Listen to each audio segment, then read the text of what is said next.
hate that. I'm the one just last week said that disgusts me. Well, somebody left a half a bottle of Diet Dr. Pepper in the cooler here in the studio, and it's dribbled all the way down to the bottom. Eddie only drinks regular Dr. Pepper, so that's not his. Well, if it wasn't you and it wasn't me and it wasn't Eddie, I know Dan O'Malley doesn't come in here that often. It had to be Goonzilla.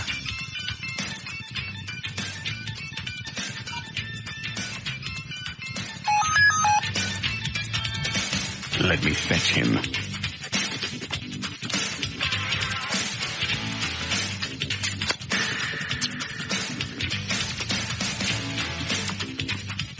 Base to Bandit Darville, come on.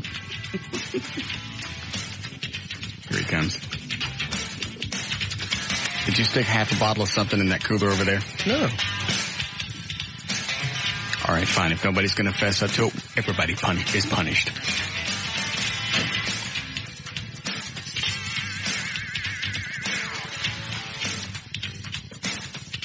All right, who did it? If somebody will just admit it, there'll be no punishment. There'll be nothing else said. Just step forward, and everything will be forgiven. I don't like ever to drink half a thing and come back to it. I've never. It's one of my pet peeves. My ex-wife used to do it. Except she would leave them open. So to pay her back, you screwed your neighbor? I didn't do it. I had nothing to do with that. Well, Eddie doesn't drink it, so I know he's out. What about you, Nipplestein? You do it? I did not do it. Frank and Nipple? All right, I'll find out. That's it. That's all I wanted to get out. I've got 2 questions for you while I'm here. Go right ahead. Number 1, Noel Blanc would like to be on the show. Really? Noel Blanc? Son of Mel Blanc. Oh, voice of Bugs Bunny, Elmer Fudd. I thought Mel Blanc was dead. He is. His son doesn't. Son does what? Voices and stuff. Collects. They're celebrating the 90th anniversary of animation. Wow. They're going to show us some cells? That'd be fun. Huge. Maybe you could show us some old Wile E. Coyote cartoons. It'd be fun to watch. Can you do that? I can check. Ask him to call up and make funny faces on the phone at us.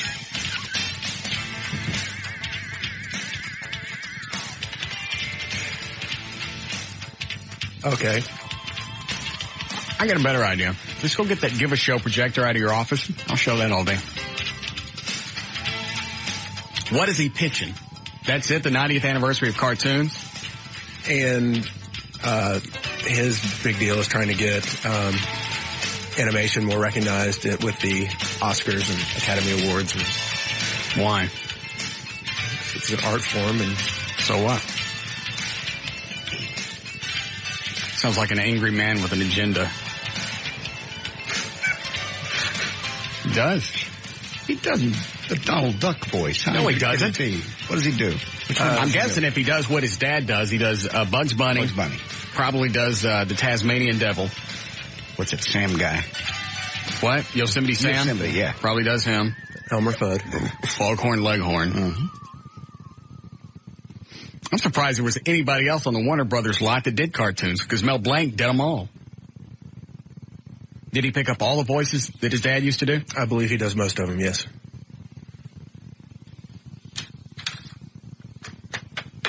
Yes, he can come on. Okay. Well, you have to ask him to do the faces, though. Okay. The second question. It's a good idea. What? Making the faces. Yeah. Yeah, what?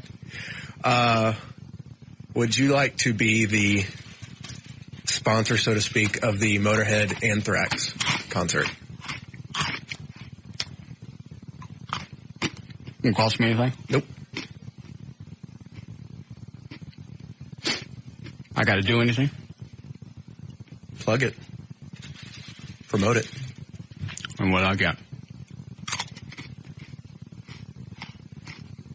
Nothing. Wow. Well, I'm just thinking, it's hard to turn down. Offer like this doesn't come on too often. So, if I have this right, I plug it and promote it, put my name on it, and in return, I get dick. Well, you get Motorhead in the studio. Oh, Lemmy will come in? Yeah. Really?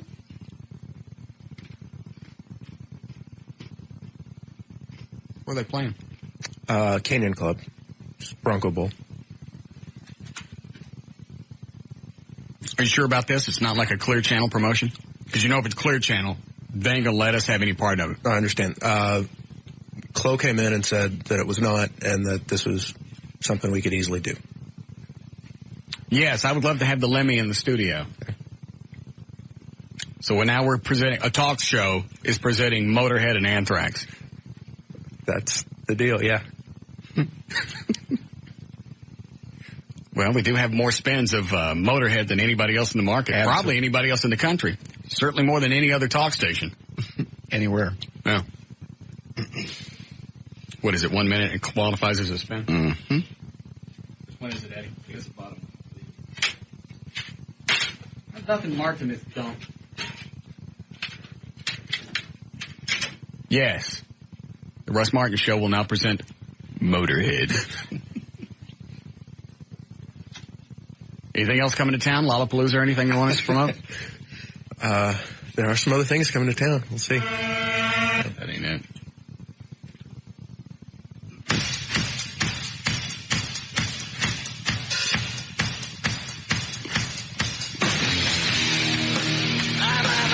Yeah, that'll be fine. Motorhead and no blank. It's going to be a day. Thank you.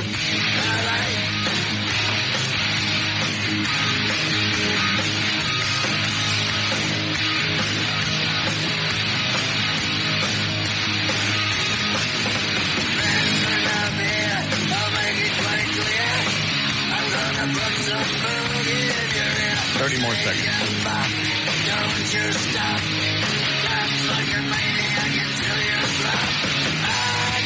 I don't think I played this at all last week, did I? No. See. We've now gone from heavy rotation to recurrent. Correct. Where you play it ever so often. It's Lemmy and Motorhead on Live 105.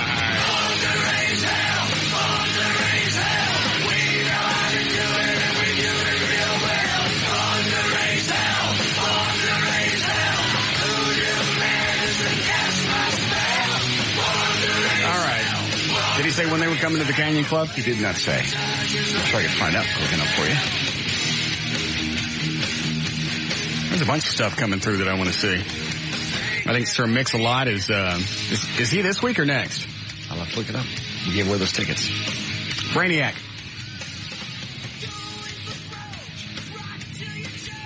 See, he not have his two-way on. He should.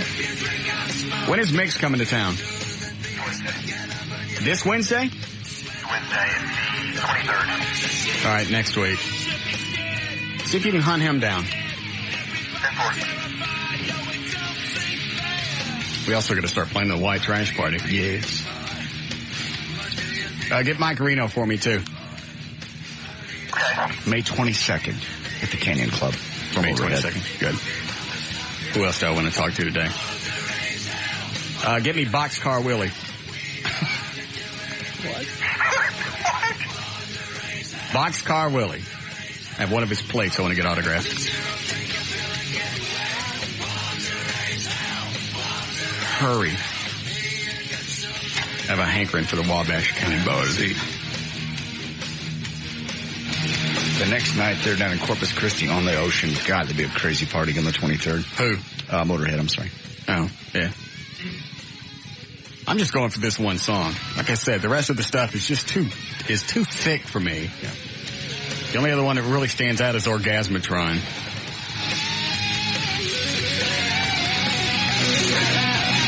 Okay.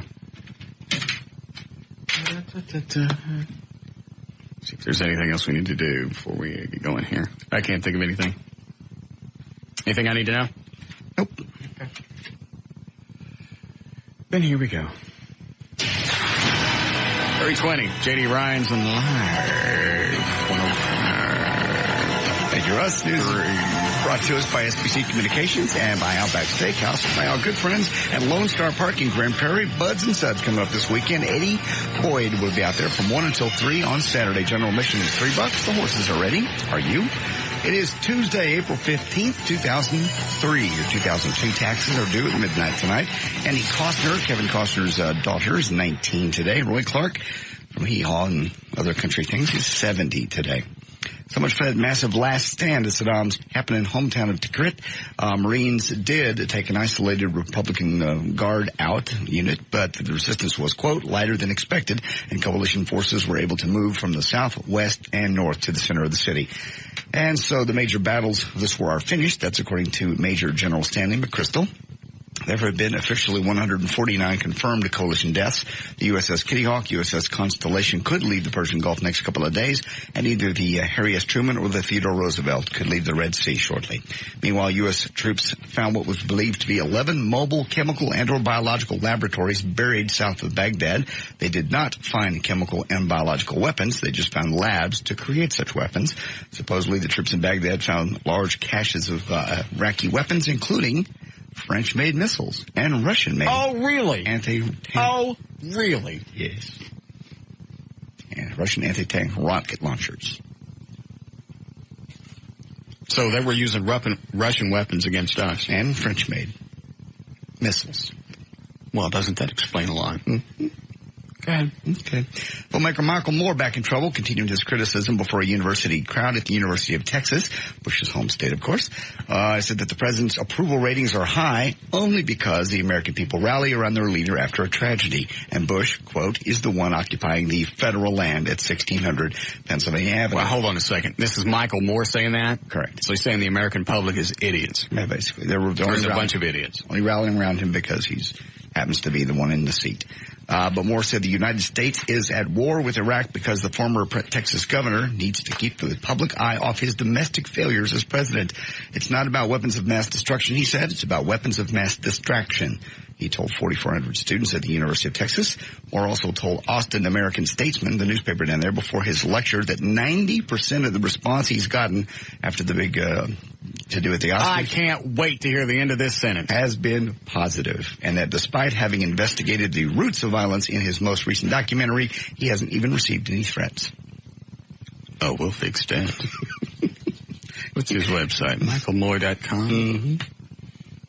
90% of the response has been positive. You know he makes all this stuff up. Yeah. Because if you were actually to come out and go, you know what? I've been overwhelmed. I've been bombarded by threats and negative feedback. What the hell else? What's he going to say? He's not going to say that. Nope. Somebody sent me a link. Unmoored from reality. An ideological con artist is the favorite for an Oscar. When did this come out? March 21st of this year. It's talking about bowling for Columbine. Did anybody actually see it? Did it go? No, it's one of those deals where it's like people talk at you about, they're basically telling you whether you like them or not. Trying to describe it the right way. So far, you're in a row. Well, if I don't like guns and you like guns, instead of me telling you, here's the reason I don't like guns, here's the reasons I'm telling you you're stupid for liking guns. He said that to people? It was basically his whole thing. He just went around and he found the dumbest people that he could find to interview, gun shop owners and stuff. But instead of going and finding somebody that actually could speak English, he went and found a bunch of hillbillies and stuff like that. It was stuff that was easy to make fun of.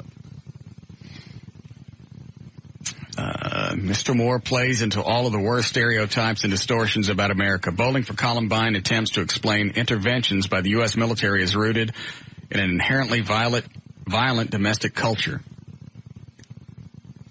I don't even know what I just read. Guns don't kill people, people kill people, he told NBC's Today Show, except I would alter that to say guns don't kill people, Americans kill people. We're the only country that does this. And we do it on a personal level in our neighborhoods and with our families and our schools.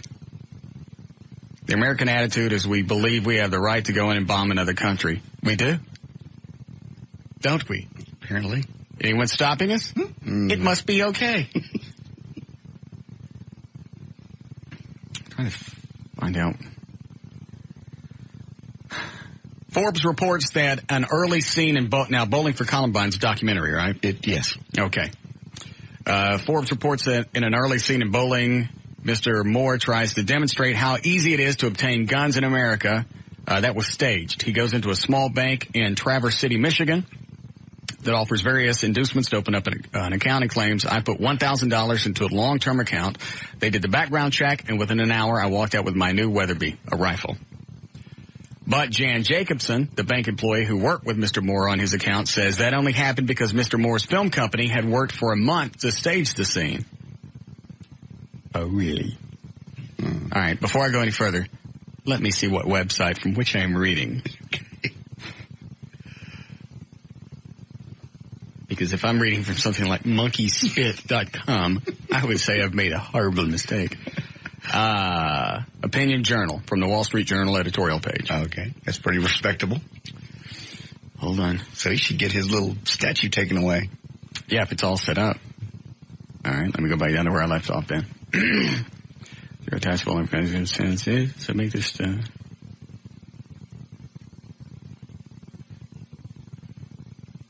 The gun was brought from a gun dealer. All right, I'm backing up. What happened at the bank was a prearranged thing, she says. The gun was brought by a gun dealer in another city where it would normally have to be picked up. Typically, you're looking at a week to 10 days waiting period, she says. Miss Jacobson feels used. He just portrayed us as backwards hicks. So that whole thing was set up. Well, it's not a documentary if you're setting things up. Nope. It's like when you go out to cover a news story, if they blow an interview or something, you're not supposed to let them redo it. You don't go back, you don't stage interviews, you don't stage anything if you're doing a news story.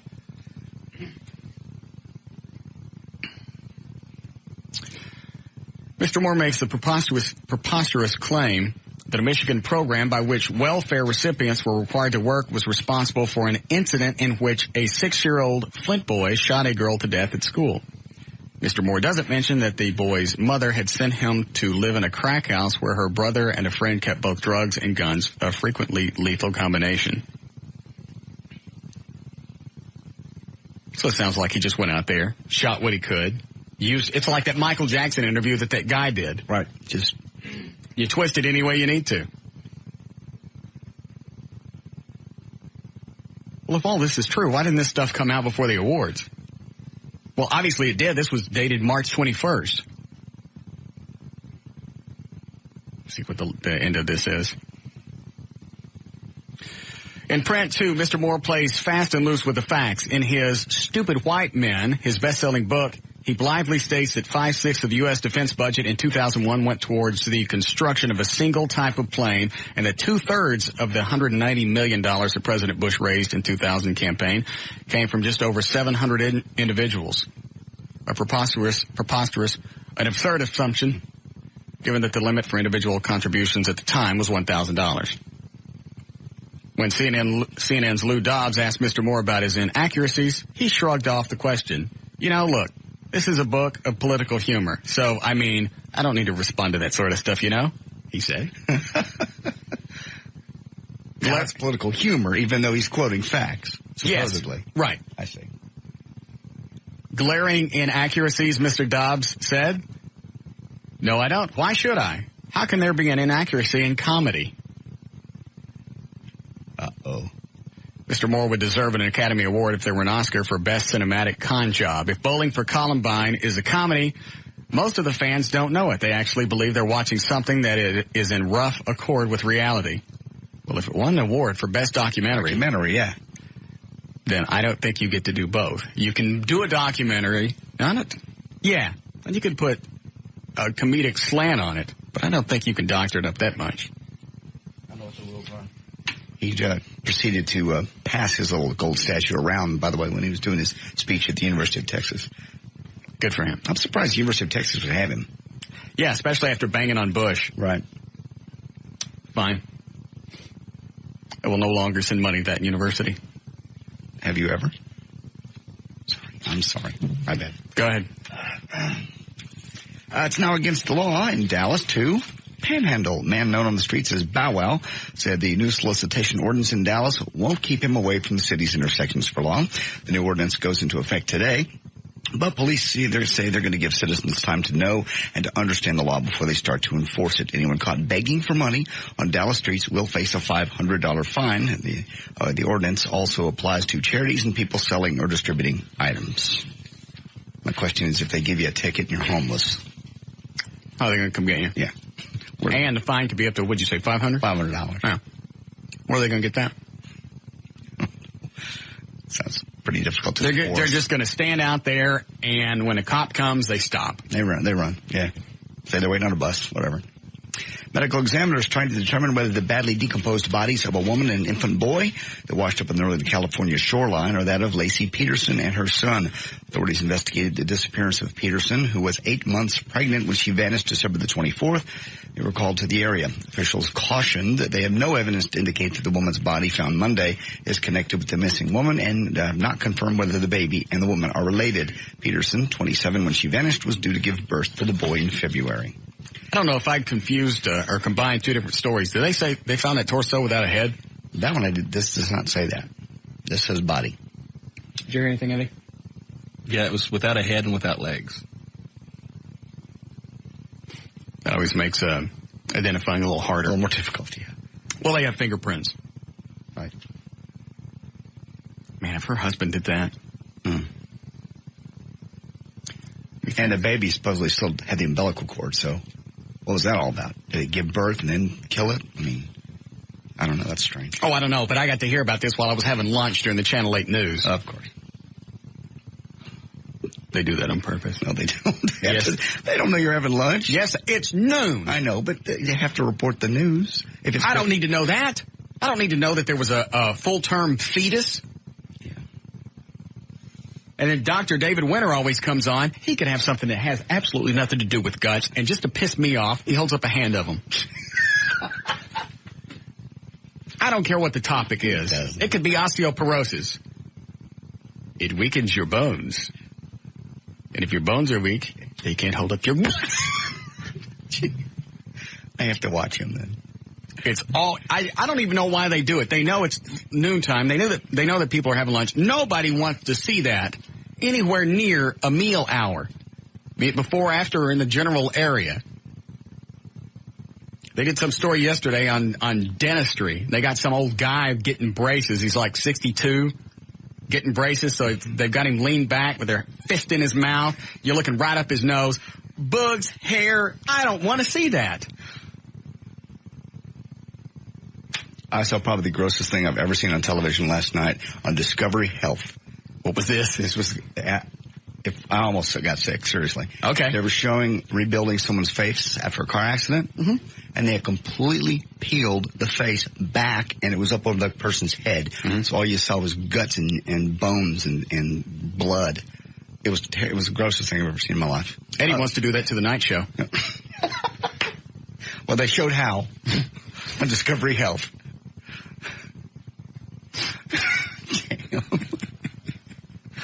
Okay, detail. The deadline is midnight, and after looking at the pile of paperwork, instructions, and forms, and the panic starts.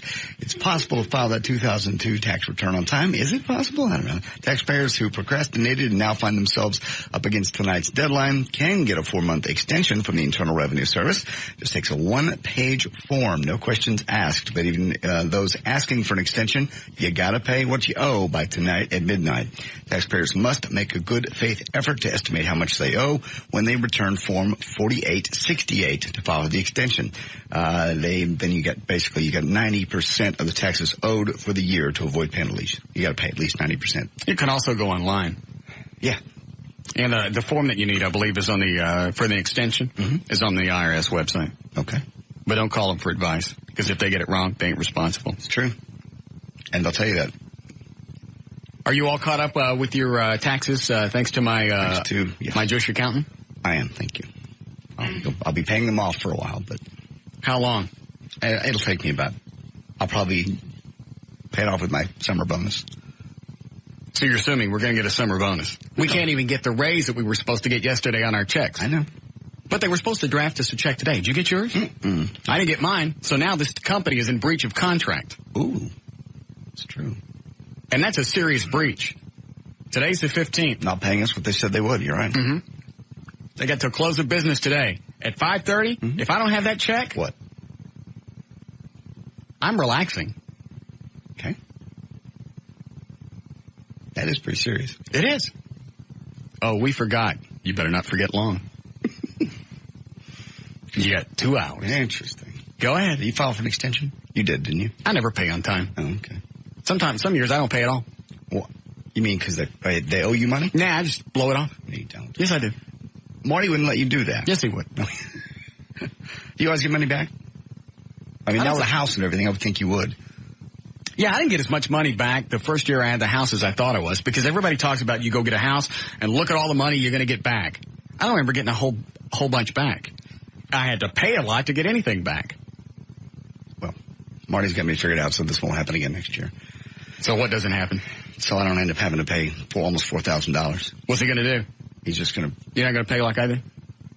How do you pay? I just don't pay. Oh, yes, I'm going to go ahead and pay. Oh. Yes, I'd like to not be in trouble with the IRS. Yeah, according to that guy with that video out, I don't got to pay taxes. Theft by deception? Yeah. Yes. Did you ever watch the tape? I watched it. It actually, if you watch it, it makes sense. Only because he agrees that the Constitution says they can levy taxes. That's the 13th Amendment? No, that's 16th. That freed the slaves. Yeah, 16th. Oh, damn that one. All right, so the 16th Amendment, Right. levy taxes. But his point was, and he goes in and he does it over and over and over, so it's very clear, there are statutes that then define what they have decided is taxable. And he says, and he pulls out all the statutes, it never says that a U.S. citizen working for a U.S. company, that money is taxable. Foreign people, foreign companies, a bunch of other things, but that specifically is never listed, is his point. Again, try it. Give yourself a shot and go to prison. But that's what he's saying. That's what the video says. I got to talk to this guy. Did you keep the video? I gave it to Everett to look at because it was really points of law. So what did he say? He's not going to look at it. Probably not.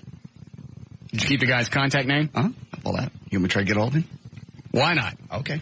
I can't wait to see exactly what he says. I like the fact that there are certain amendments to the Constitution he doesn't like to acknowledge. Well, he does acknowledge them in the video. He says, well, if you acknowledge the amendment just because the things that follow after that. The statutes then describe what they've decided constitutes taxable income. But I believe the amendment itself actually was nice and broad. I mean, I could be ignorant about the whole thing. It's just being really naive the way that I read it. But it was pretty bold the way that the 16th Amendment read. The Congress will have the ability to levy taxes on, basically it says all forms of income. And then he describes that and goes all the way through it. I have to let him tell you which the exact statutes are, like you don't really care. But if you look at it, it does make sense. I don't know what he's missing, because there's billionaires out there that if this was right, they'd have lawyers that have figured this out long ago. And the government would have closed the loophole. Yeah. I mean, something like that. It's like, well, if this was real, why isn't this in the front page of all the newspapers? Why hasn't this been on the news? Why isn't then massive coverage and laws changed? Why are you the first one to figure this out? Just like when Haradini's came out. What? The hell does that have to do with law and taxes? You just couldn't believe that nobody had thought of that in a long time ago. I see. Okay. Yeah, you're right. This is so wonderful. How come it's not on the front page of the New York Times? And that became real. Yes. Those were real. Okay, we'll see if we can get him on. The book is called Theft by Deception, Trey, if you want to look it up. He ain't looking nothing up.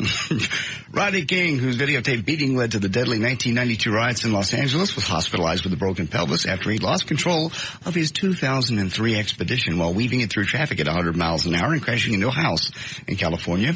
King was spotted Sunday by a police officer who said King was speeding and weaving through traffic in his 2003 Ford Expedition when he slammed into a utility pole, a chain link fence, and then into a home. No one was injured in the home. He's in fair condition, and he was, of course, suspected of being intoxicated. They took his blood. They have not released those reports yet, and they have not arrested him as of now. This was in L.A.? Yes. They've gotten really good, haven't they? Oh, yes. Beat his ass and nobody saw it. No, he broke his pelvis. He hit a house at 100 miles an hour. Yeah, but what they don't say is he wasn't in the expedition when that happened. Yeah. He's a piece of work. How much money did he end up getting? Anybody remember? I don't know, but they beat it out of him. Yeah. Millions. I think he's lost almost everything that he's gotten, and he's been in trouble 2 or 3 times since then. He's still driving around in a 2003. At least he's crashing in better cars now. Yes, he is. BET's College Hip Hop Fest went down this past weekend at Paramount Kings Dominion amusement park in Doswell, Virginia, and indeed 2 people were shot. On Saturday evening, after a day's performance by acts like Keith Murray and Cameron and the Diplomats, there was gunfire in the parking lot. Police arrested one David Gleason McCoy for the shooting of 2 other people, both whom apparently will recover from their wounds. McCoy and the victims knew each other from the hometown of Woodbridge, Virginia, although it's not clear why he felt the need to kill them. Police say it was a good thing. It was the only violent incident that occurred during the BET event. I don't even know why they have these events. Somebody's always going to get shot. Somebody's going to get their ass beat. I don't know why'd they do it.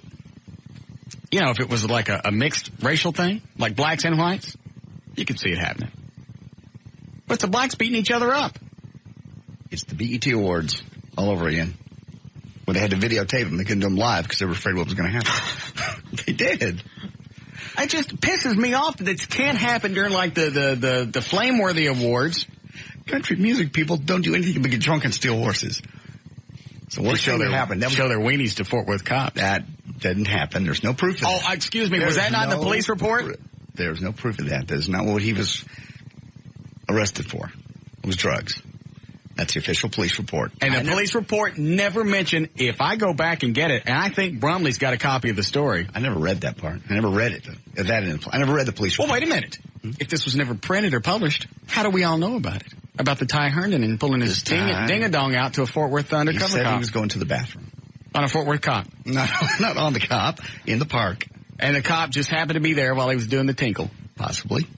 That's a possibility. All right, and where does where's the... He never got convicted of that, so I'm out. I can't say that it happened or it didn't. I wasn't there. The charges were for drug possession. So where'd the weenie story come from? I don't know. Don't. Please don't. God. Why you gotta pick the one country artist that lives here and his family here? I didn't know he still lived here. He's got family here. Does he? Yeah. Well, I don't care that if he pulled his weenie out. I don't know if it's true or not. I just know what I read. Yeah. Okay. Did he pull it out? I don't know. I wasn't there. Well, how'd the story get around? There's lots of stories that get around. Oh, what story did you hear that got around? There was drugs. Did it come out? I don't know. Did the weenie come out? No. Did he show it to him? Did he let him look at it? I wasn't there. Out.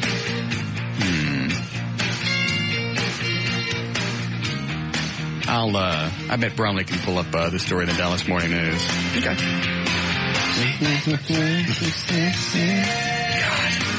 All right. Do you have... Hold on a second.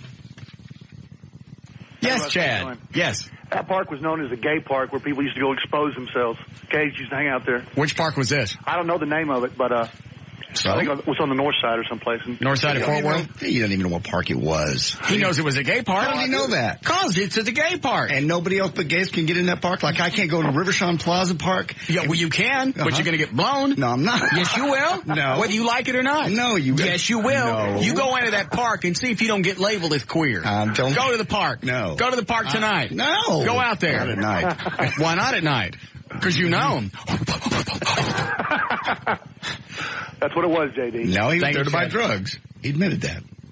To buy drugs? How? I mean, what is that, the universal symbol? You pull out your ding-a-dong? We don't know that happened. Unless it's in the police report. Did he go to buy drugs, or did he just happen to have drugs on him? That, you know what? I don't even know that much of the story. Well, you All I should know stop is- making stuff up if you I'm don't have not any making facts to back that. anything. You said he went there to buy drugs. How dare you? Me? I just said he pulled his ding-a-dong out. I don't know what he was up to. I like the Ty Herndon. Yeah, He's very come on the nice show. He's been on the show a couple of times. I couldn't care less what he's doing. You want to go out to the park and swing your ding-a-dong? Swing your ding-a-dong.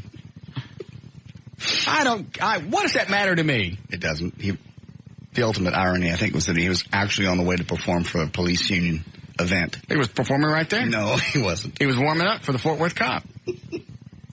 As he soloed on his ding-a-dong. No. Yes, he did. That's what the newspaper article said. Okay, I haven't seen it. And it's been so long since I've read it, I don't remember. Let me check with the Brumley. What was official? One moment, please. The 977? Calling out Brumley with the Dallas Morning News.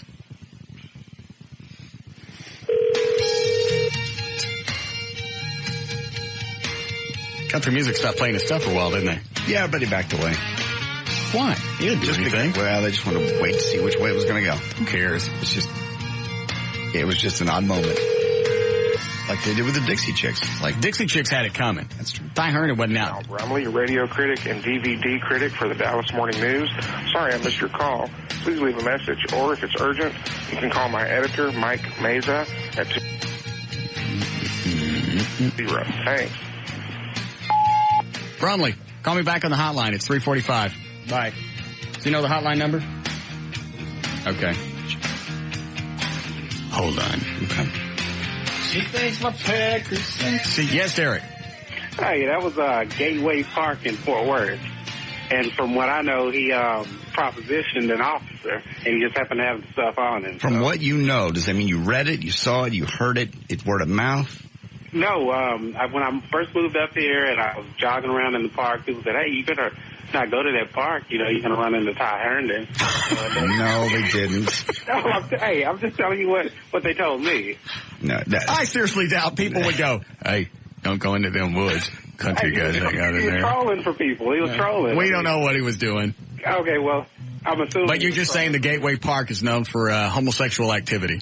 It is. It really is. That doesn't mean the straight people can't walk into the park. Most of the guys that come to Gateway Park have zippers in the back of their pants. You know that for a fact. I would if I was queer. All right. Thanks, Laura. Thanks, Derek. You can't say most of anything. He doesn't know. He's not even there. He hasn't been in that park. His friends told him not to. He can't say what goes on there. I'm not defending anybody. Then here's what we'll do. Okay. Let's go out to Fort Worth tonight. We'll go through Gateway Park, and we'll see what happens. Let's go. Nah. Let's make sure we have nothing on us. Come on. Why? Gay park.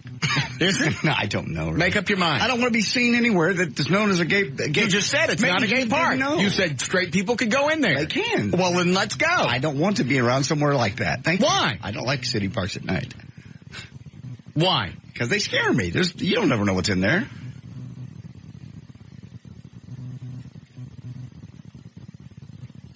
You don't really stand up for your issues when push comes to shove. I certainly do. No, it doesn't. No, you don't. Okay, let's go. Let's go to Riverside. It's closer. You just want to go to a park that's known as a hangout. We're talking about a specific park. I'll be glad to. It's closer to my house than yours. Well, of course it is. No. What does that mean? How convenient. You have a queer park right around the corner. What does that mean? Nothing.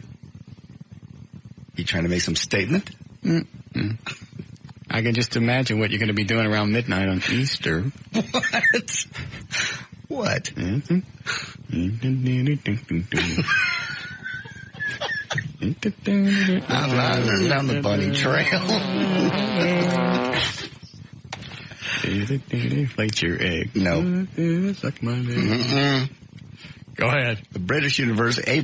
Oh, there's David.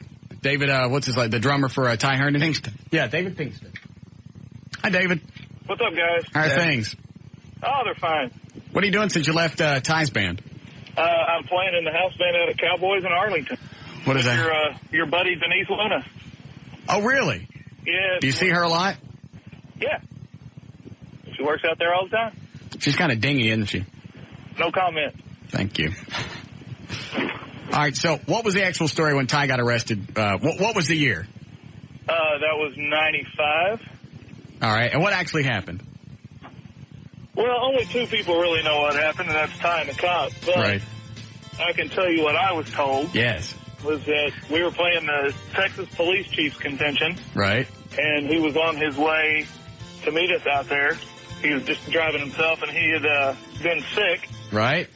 So he stopped off at that park, which was on the way, and... They're out his ding-a-dong. Yeah, he went to the bathroom. Okay. And he said as he was coming out of the little enclave where he was peeing, this guy was walking towards him. Yes. So he went back in there to wait for the guy to go by, and then he came up and said he was a cop and arrested him. So he didn't buy drugs there, he just had something on him?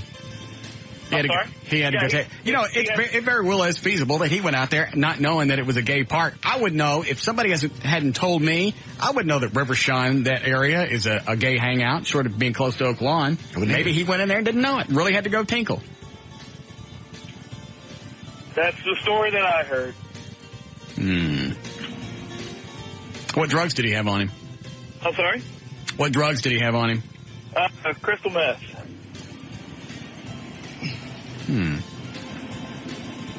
Did you guys ever tell that he was on anything? Yeah, there were times where you could tell that something weird was going on. What does meth do to you? It's just like speed. Just makes you speed up? Jittery. Oh. So what's the rush of doing it? I don't know. I've never done it. Oh, okay. I would assume that it's, like I said, like speed or cocaine. Some chicks do it to stay awake. Well, why not just drink a lot of coffee? It rapidly helps you lose weight. You have no appetite. Oh, I didn't know that. Yeah. I don't do enough drugs. You don't need to do any drugs. Yeah, I need to get off the horse and try a bunch of different stuff. You don't. I do. All right. When are you playing again, David? When am I playing again? Yeah. Every week. Wednesday, Thursday, Friday, and Saturday at Cowboys. And we'll come out and see you this weekend. Well, we'd love to have you. Yeah. I'll be out there Saturday night. Oh, really? No.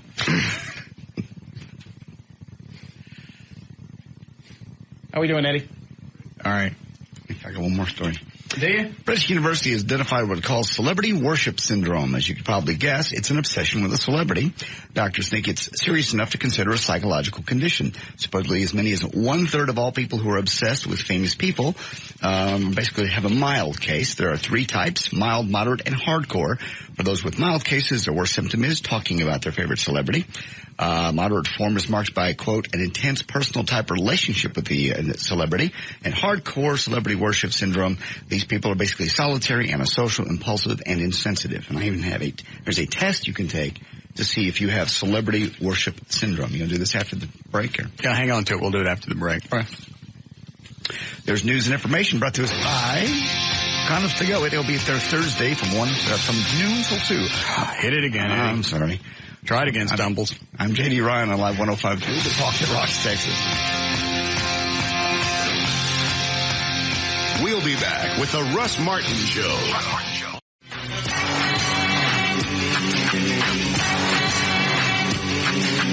Something's very suspicious, I gotta think quick. They tried that old slip, it's something in my drink trip. But they can't stop me, cause I'm strapped with skill. We got 500 horses in the Batmobile. Back way out the back cave, live to say that these evil little villains don't know how to behave. All the evil doers, we gonna make you hate us when we transform to the Cape Crusaders.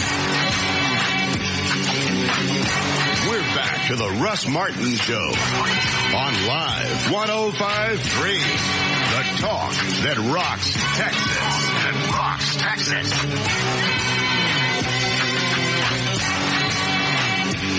All right. Now let's do traffic here. Hi, Gailsy. Hi, Russie. What do we have traffic today? Oh, we got some stuff brought to you by Car Toys and Dodge. On Northwest Highway, Webb Chapel, the signal lights are flashing red all the way around, and it's causing some backups, especially on the westbound side. On eastbound Woodall Rogers, just before Central, we've had to deal with some road work in the right lane for a while, and they should finish that up today. They say through today, and then they'll open it up for you. Otherwise, it's just the same old construction you've had to deal with for a while. And this also brought to you by Allstate Insurance Company, Northbrook, Illinois. Are you a safe driver? Well, Allstate can save you big money on your auto insurance. Restrictions apply. Offered with select companies. Call your local Allstate agent. For details, you're in good hands with Allstate. I'm Gail Lightfoot with traffic on Live 105.3 to Talk the Rocks, Texas. Thank you, Gail. All right, going to be 61 for the low tonight. Cloudy, still windy, then sunny tomorrow, back up into the 80s. Maybe some showers by the weekend. 74 degrees right now at Live 105.3, the Talk that Rocks, Texas. I'm surprised she still does traffic. I am too. Because during this last break, we were talking about how possibly she, we should probably say anything on the air, because she can't prove it unless we say it on the air. Mm-hmm. Do the grinded thing like you did.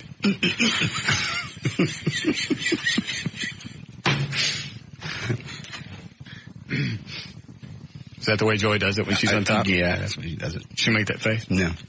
I'll make that, threw that in. Let's go out in that gay park and do that.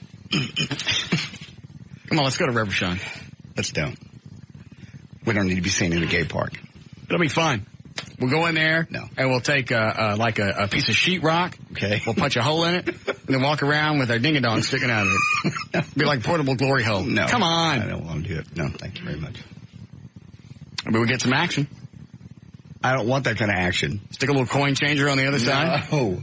You don't need that kind of trouble. You said even straight people could go into that park. Can you or not? You can go in, but you said go look for action. If you want to be left alone, that's probably not the place to be, especially at night. How do gays all find how do they designate parks as places to go to get puffed? There are actually websites and guides of roadside parks, truck stops. What it says, this is a gay stop? Yeah, this is. It does not. I swear. On the, God, where did I hear that? It was on Real Sex, True Sex, something or other on HBO. I did a story on it. Yeah, there's actual websites. And obviously you know about gay cruises. I don't know about that. How do you know about all of this? Well, that's even on, like, Orbitz, where you go to buy tickets. There are alternative vacation packages. And do they do the grinding thing? Probably. Show it to me again. That's a grinding thing. Oh, no. What now? Makes the lights on the phone. Perfect timing. Dan, next time you put him on hold, give me the heads up to stop talking about queer stuff. I don't know what he heard. What did you hear? I guess he heard it all. God. Wow. Oh, shut up. It's the Russ Homo Show. We're just talking. Yeah, I bet you are. So you guys been hanging out in that Homo Park, right? No, it came up. It's a long story. You don't care. Just a good subject between men, huh? How about them Cowboys? Yeah. Damn. All right, man. Perfect timing. There's a gay guy in a Batmobile running around Dallas. Good talking to you. What else are you going to say? Shut up! Okay, all right, I'm done. I'm done. I'll laugh after we get off the phone. Somebody told me you were in town a few weeks ago, and you didn't bother to call or tell us you were here. Man, I went to the Cabaret Royale. Cabaret Royale over on Composite. Oh, my goodness. Woo! What were you doing in town? Legs and eggs. I was just there. We was just there, actually. We were taking one day off. We were on the way to Monroe, Louisiana. And you can't call?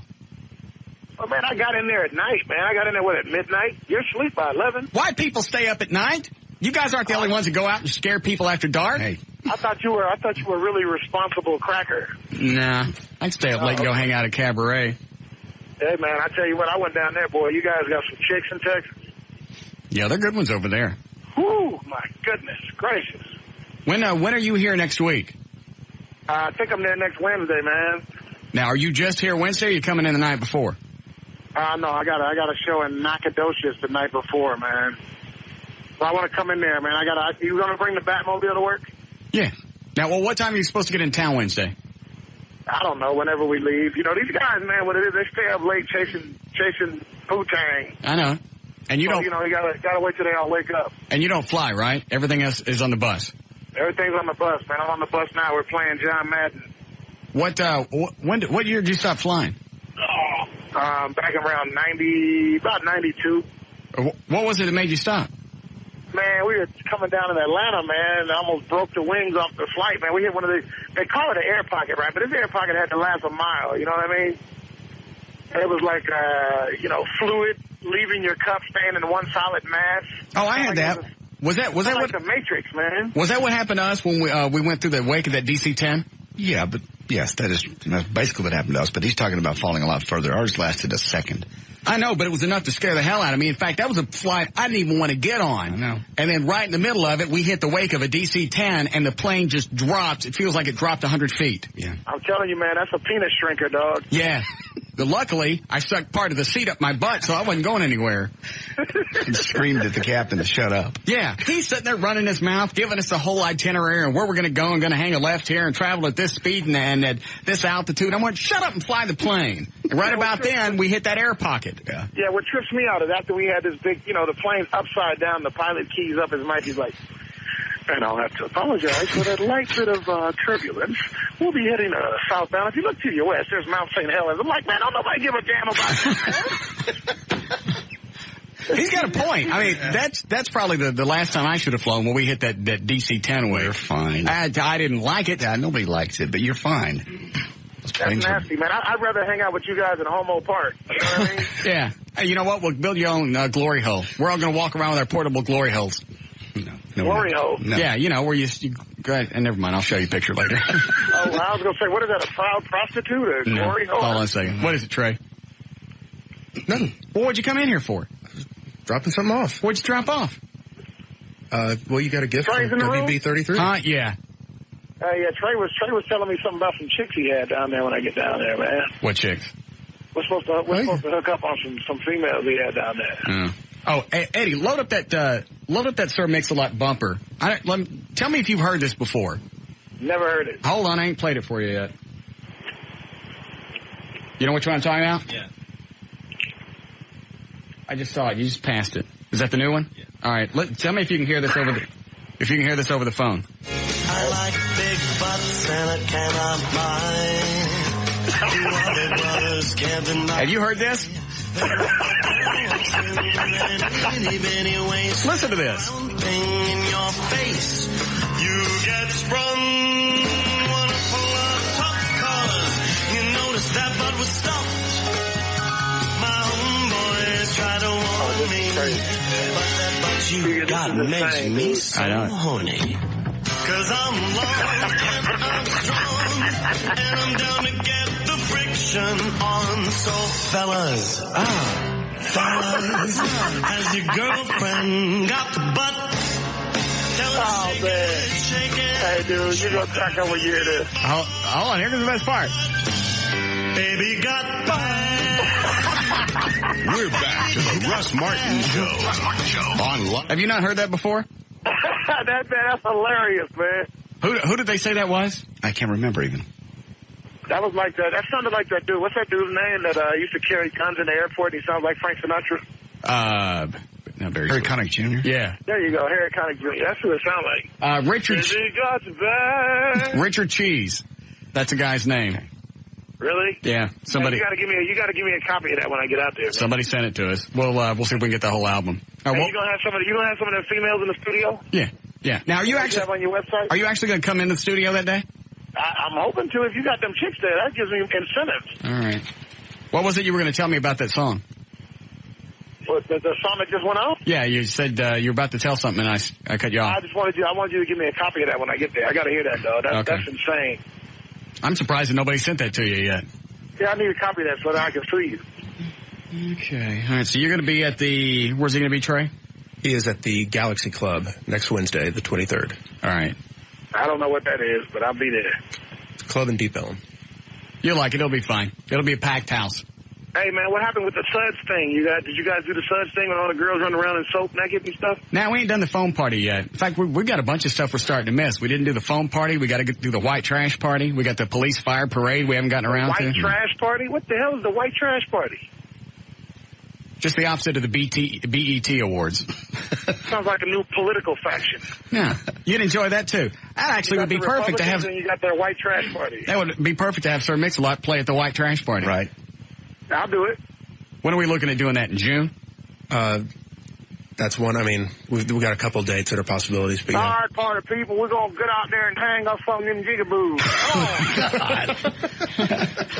Come on, let's get started. I got it. We'll get you your own porch to sit on. You tired of taking your damn job? Come on down to the white trash party. What's the matter with you, Eddie? Oh, God.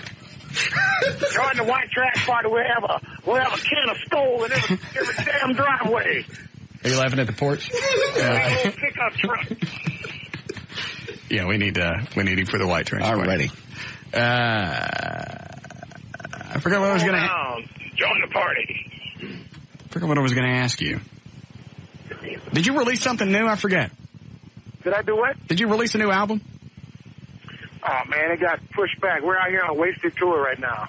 Oh, that's right. You were supposed to get us a copy early in the year, and nothing ever came. What happened to the album? This tour was supposed to be to put the album out, and the guys pushed the album back while I'm out here on tour, so I look like a dumbass right now. Well, why is it pushed back? I'm out here doing interviews with nothing to talk about. Well, when's it going to come out? They're talking August. I mean, who wants to tour the South in August? I don't like living down here any other time. That's nasty, man. I'd probably lose some weight, though. Well, then just let us know when it comes out. I was expecting it after the first of the year. So, yeah, I was expecting to be down here around March, man, promoting the record. That's all right. Now I'm just out here picking up lot lizards. Like you ain't getting paid for it.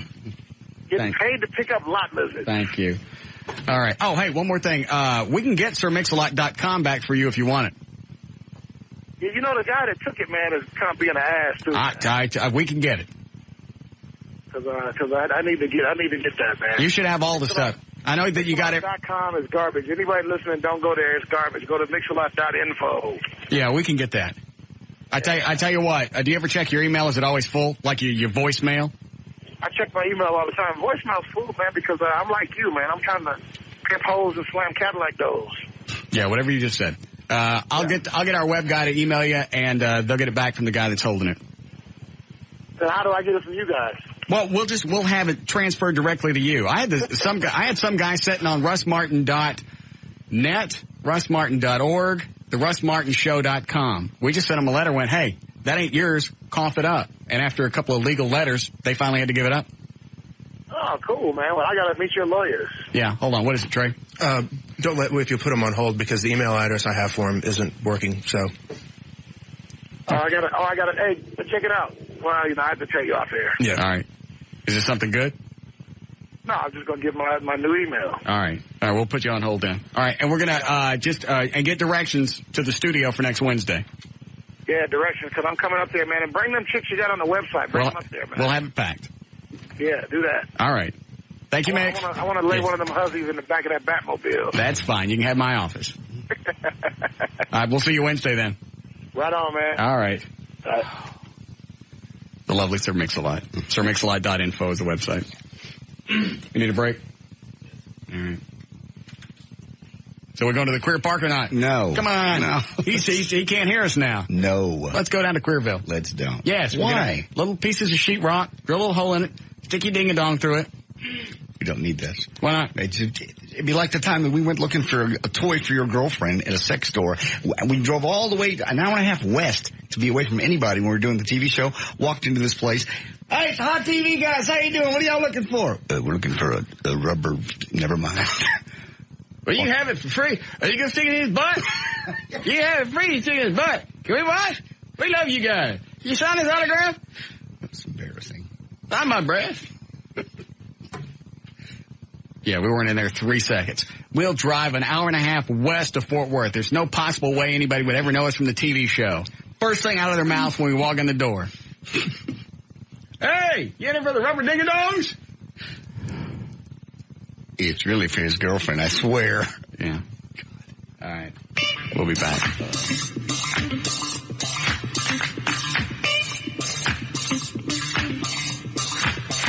We'll be back with the Russ Martin Show.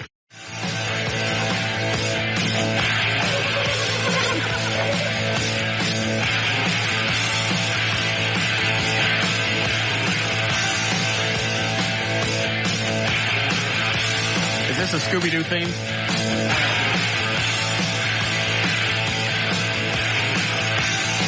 I told Trey to go get me the Scooby-Doo theme. Because I'm telling you, John, the guy that did my trees over the weekend, that laugh sounds like things straight out of Scooby-Doo.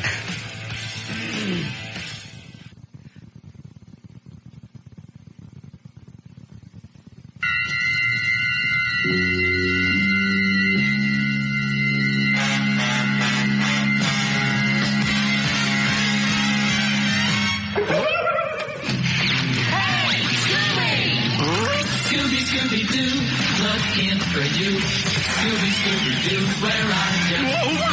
All the stars are here. That's not the original theme. No. Huh? Not even close. What the hell is this? Like a Broadway show or something. What's it, Scooby-Doo on Ice? Yeah. I bet this is when they brought in Scrappy-Doo. That's when it sucked. Could be. Well, why is it Scrappy could talk and Scooby couldn't? No That was idea. Stupid. That's the stupidest cartoon I've ever seen. The older dogs should be able to talk better. I hate Saturday morning. Jeez. It is. The older dog should talk better than the puppy. True. How come is it the puppy can talk better? That's absurd. Why can the puppy talk at all?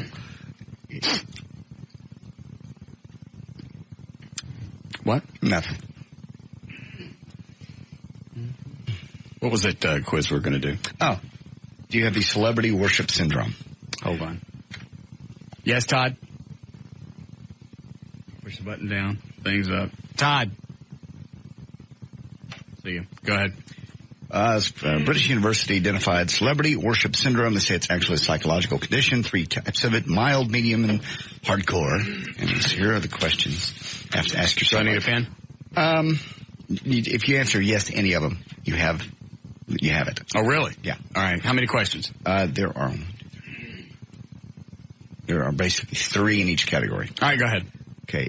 Say yes to the following. You may have a low-level CWS. Now, does this count? Well, we'll find out.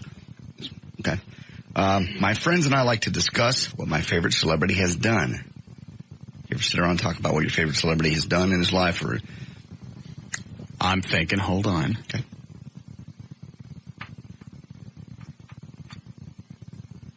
Maybe.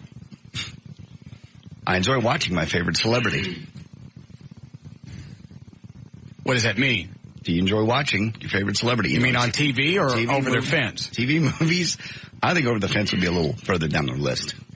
This is just for mild celebrity worship syndrome. Does this cover, like, watching the noon news? If it's someone that you consider a celebrity, don't know personally. Because I'm really starting to get the itchies for Alexa. He's considered low level CWS. Learning the life story of my favorite celebrity is a lot of fun. What does that mean? Where she went to school. Whether she has a mom or not. Or dad. Whether they live here. What are her favorite things to do? Hobbies. Well, that's on the Channel 8 website. Did you go there? Yes? That's a yes. If you agree with more of these more intense feelings, you may have a moderate case. I consider my favorite celebrity to be my potential soulmate. No. I have a special bond with my celebrity. We send emails back and forth. Oh, it'd be a yes. Well, but that's actually interaction. It's not like I send emails and they never come back. It's not like I talk at the TV set and wait for, Sally Struthers to say something back to me. Okay. I have frequent thoughts about my celebrity, even when I don't want to. A yes to any of these is moderate. What does that mean? I have frequent thoughts about my celebrity even when I don't want to. In other words, you just find yourself driving around doing nothing else and somebody comes to mind, pops in your head. You wonder what she's doing, whether she's on TV at that moment. If she's taking a bath. Mm-hmm. If she's got a tattoo, I'm going to explode. I'm going to open up and just explode. You have the CWS. No, I don't. Yes, you do. I do not. Yeah, well, you said yes to 2. Because I got the hots for somebody on TV. It's not like I cruise Channel 8. I don't go hang out in the parking lot at Belo waiting for her to come out. That's not what that says. Do you have frequent thoughts about your celebrity even when you don't want to? Do you have a special bond with that celebrity? I'm as big of a celebrity as she is. That should balance it out. Okay. Maybe it does. Shouldn't it? You don't know her personally. You've never gone out with her. Have you ever spoken to her on the phone? No. All email. Yes. Okay. What does that mean? That's just, you aren't pals. Hold on a second. Pal sent back, but she sent me like little forwards and pictures and stuff. That's very nice. As you do to your listeners. Doesn't make them your friends. Hello? Hey. Yeah. Hey, how many people do you think have that CWS over you? I mean, you got stalkers, you got death threats. There'd be a lot of women who'd be upset if you got married. I mean, well, I think the stalkers and the death threats, those are people that hate me. I wouldn't consider that. What is this syndrome? This is celebrity worship syndrome. They love you. Well, no, I wouldn't qualify this as that. The death threats and the stalkers. Well, I've had people follow me home. They just want to be close to you, though. No one's threatening. Well, that's what that is. Yeah. Well, people definitely have this over you, no doubt. The only reason I think it would be anybody on the show is just because we're more accessible. People know where we are. They know where we go. They know exactly where we work. They know our hours. You don't know when Alexa gets into channel 8 or when she leaves. I bet I can find out. But nobody really knows any of that. I think we're just more accessible. People definitely have this over you. They give you free stuff, a lot of free stuff. Expensive free stuff. So? They just want to That doesn't mean they have the syndrome. They want to be part of your life. Yeah, they certainly do. I brought this up for you and the Alexa, but yeah, you're right. Oh, tons of people have this for you. Are you kidding me? Want to know what you did over the weekend, who you're going with, whether you ate it or not? I never really thought about that. Special bond with you? They want to know about your life? The soulmate thing, obviously. Thanks for calling. Now I'm wigged out. There are probably some chicks out there that think they're your soulmate. Why? Want to date you. Oh, I got an email from a chick today that said, if you'd read this poem on the air, you can play with my breasts. There you go. She wrote it. She goes, if you'll just read it, you can handle my cans the whole time. Is it about you? No. Oh. It's about the troops in Iraq. Oh. I didn't keep it. And if you agree with these, you may be obsessed, borderline pathological. Number one, if someone gave me several $1,000s, I would consider spending it on a personal possession like a napkin or paper plate once used by my favorite celebrity.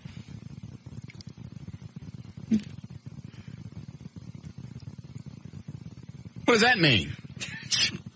If you had some cash, would you buy something that your favorite celebrity to represent your favorite celebrity, something she touched, used? Personal possessions you could buy. You mean like her panties? Yes, like her panties. I think a lot of people would buy their panties. Who is that? Is that Noah Blank? Is that a Mel's kid on the phone? Oh. I'd like to have Noel's panties. Mm-hmm. I know. Is this Russ? Oh, no. Here it goes. Damn boy. Hey. I can't tell who I'm talking to here. Quit it. That crap wigs me out. How old were you when your daddy passed away? Gee, late 40s. How long ago did he die? About 10 years ago. Wow. How many? A little longer. Of all the Warner Brothers stuff that he did, how many different voices did he do? Oh gosh, conservatively 1,500. Really? Yeah, because it was not only Warner Brothers. You know, the Bugs, Porky, Daffy, Tweety, Sylvester, and Yosemite Sam and Marvin, and Oh, Marvin the Martian. I forgot about that. Yeah, Tasmanian Devil and Speedy Gonzales and Peppy and Daffy. You would name them. He did them all. They do the Roadrunner? Yeah, oh, sure. And Wile E. Coyote. But he also was over. He invented Woody Woodpecker with Walter Lantz. Oh, I didn't know about that. And then he was over at the Hanna-Barbera doing Barney Rubble and the Flintstones and Dino. I thought Walter Lantz's wife did Woody Woodpecker. My dad taught her how to do the laugh. He actually did he started that laugh when he was a little kid in the 8th grade. And he used to run up and down the halls doing that laugh, eventually getting kicked out of school for a couple of days for making a ruckus. But many years later, when Walter wanted a voice for Woody Woodpecker, he came up with that laugh, and then the at the end, the pecking on the wood. And then he taught Grace Lantz how to do that, and she did it from about 1949 on. But he did it for the first 10 years, and finally her voice went into the speaking part, but his laugh would still be the laugh, and he finally taught her how to do the laugh. Oh, I didn't know that. Yeah. So he was over there. He was doing the sound effects for Tom and Jerry. I mean, he was all over the place. The Jetsons, he was basically on the Jetsons, and Captain Caveman, and Heathcliff. Heathcliff was on television for years, and he was doing that. So with all the different cartoons and the different radio programs and television programs, and my gosh, he was doing 18 radio shows a week at one time. His voice repertoire was about... his repertoire was about 1,500, maybe 1,600. It's just amazing because this isn't like Rich Little, who goes out and mimics voices that he hears. Right. your daddy actually created these characterizations. Yeah. Which to me would be harder. Yeah. You know what he'd do? He'd pick up he could do 8 English dialects. He could do 10 Yiddish dialects, 12 Irish dialects. He'd listen to people, and then he'd develop those dialects into characters also. Whether it was a Texan for Yosemite Sam or a Southerner for Foghorn Leghorn. But he would develop the dialects, too, also into characters. Speedy Gonzalez de Pesimas, Mexico, had a cute little Mexican accent. So there was... many of the things that he'd pick up from people that he would visit in countries that he'd go to. He'd pick up, the Tasmanian devil, for instance. He saw it when he was in Australia. Saw it go, was eating everything. I knew he was going to. So he figured this little devil was eating, half the cage and everything in it. So that was the voice he gave him. So he'd pick things up from real life, from people's accents, from just the way they would talk, from craziness he would observe, and from his own head. Now, of all the voices that your daddy did, how many did you pick up? Oh, about 4. Listen, we're all copies, and we're reasonable facsimiles. It takes a lot of people to do his voices, but we never really sound like him because he invented these voices, and he was a method actor. And he really became these characters. You could turn off the sound in the sound booth and watch him. You knew exactly what character he was doing. He'd become Tweety. He'd be, ooh, I thought he'd be a little bird. And you could see him in there. And then, what's up, Doc? He'd walk around, and he was cocky Bugs Bunny. Or Porky Pig. You'd look and he'd become Porky. Or Yosemite Sam. He looked just like Yosemite Sam when he did it. So he was a method actor with an 8-octave range in his voice. A vocal cords the size of, Tennessee. Or Texas, I should say. Right. And he could read music, so he could sing harmony in 9 pieces with all his characters. All he needed was a lead sheet. He didn't do Fred Flintstone, did he? But he did somebody else. He did Barney Rubble and Dino. Dino. Mm-hmm. Alan Reed did Fred. I was just trying to think of the Yep. And then when Alan passed away, Henry Corden did Fred Flintstone. They sounded very similar. And what was it the Wile E. Coyote said? I don't remember him talking. He only talked in a couple of cartoons, and that was with Bugs Bunny. Once he entered duel with a Roadrunner, then he didn't speak at all. Oh, was it like an English / British type voice? Like a British, it was kind of like English, but it was a put-on-stage English. Then finally, when he get mad, he'd turn like this and talk like this, he'd break into kind of like a New York rough accent. So he was putting on the stage English, Funny character, Wile E. Coyote, that found his real niche next to the Roadrunner. Did you, when all this was going on and as your daddy was getting older, did you know that you were going to pick up where you left off? Well, no, see, we worked together for years and years and years in advertising agency production companies for years, so I got to direct him so often. And directing him, I could get to use the voices and kind of like say, gee, Dad, can you do it this way instead of that way? And he was usually right, even though my direction would come in and say, well, try it this way. No, you're right, Pop, in the first place. Do it back the other way. But we worked together for 30 years doing all kinds of things from cartoons and television shows and everything else, so I had a chance really to sit in the booth. And, the first 65 Flintstones, I was there in the booth. He was in a full body cast on his bed with with all the group gathered around him that did the Flintstones. So he had just been in a catastrophic automobile accident in 1961.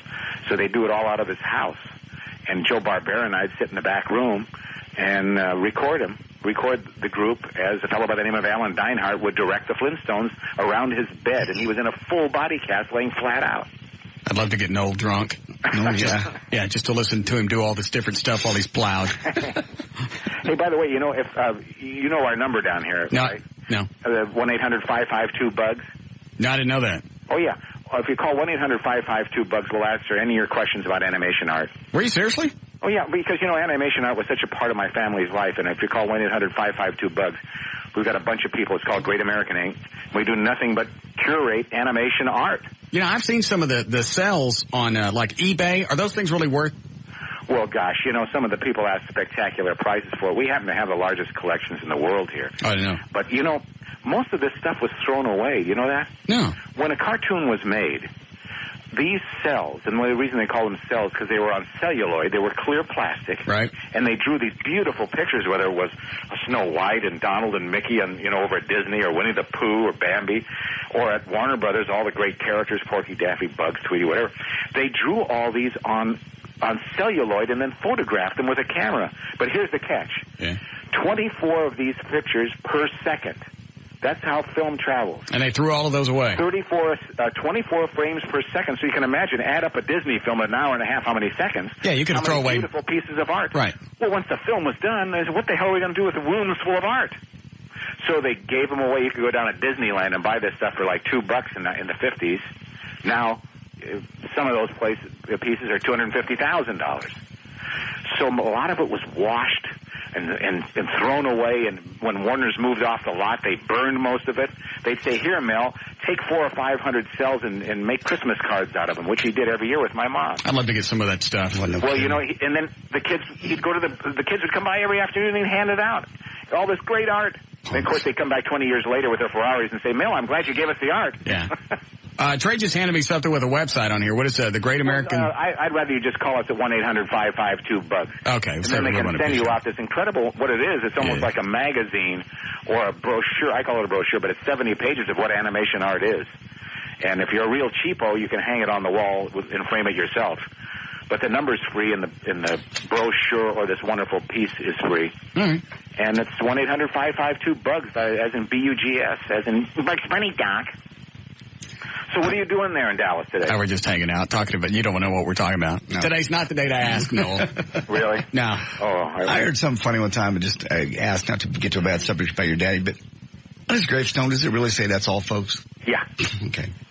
Which is perfect, isn't it? Yeah. When you think about it. Yeah. It sits there alone in the cemetery, a great little cemetery right across the street from the Paramount lot.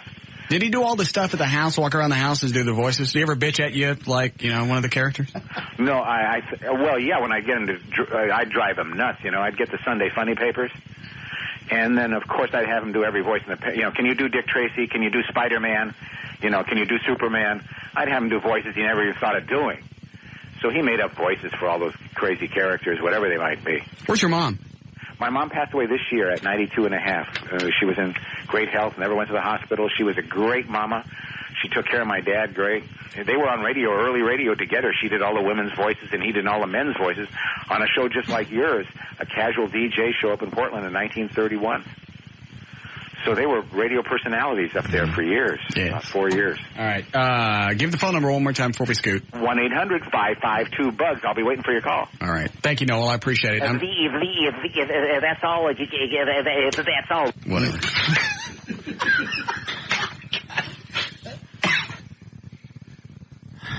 You hung up on the Porky. So what? He wasn't ever going to finish a crap. No.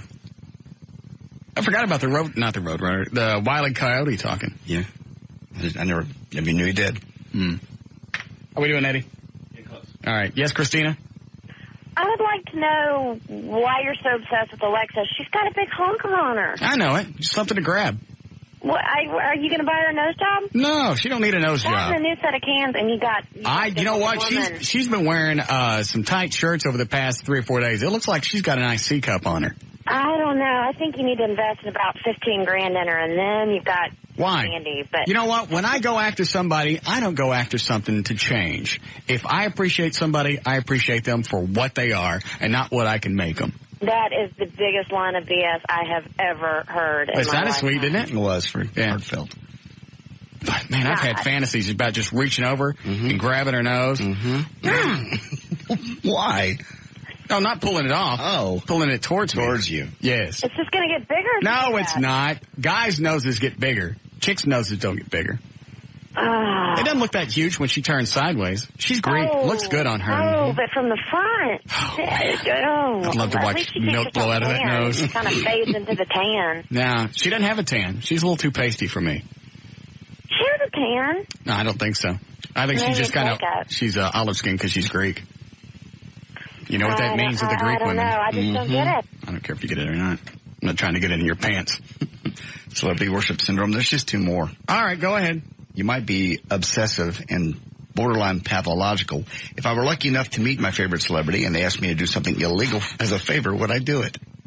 I'm not even paying attention to what you're saying. It's just when Noel goes, so what are you guys talking about? We're talking about glory holes and going to a queer park. You want to come? Huh? Click. Come on, Noel. Let's go hide in the bushes. You can do your Daffy Duck voice. That'd be funny. Be best funny is that guy laughing up in your tree.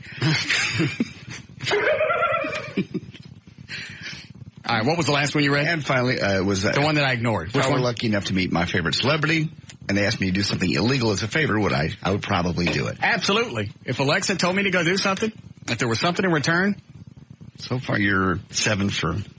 I haven't said yes to all of them. Almost. And finally, I would be very upset if my favorite celebrity got married.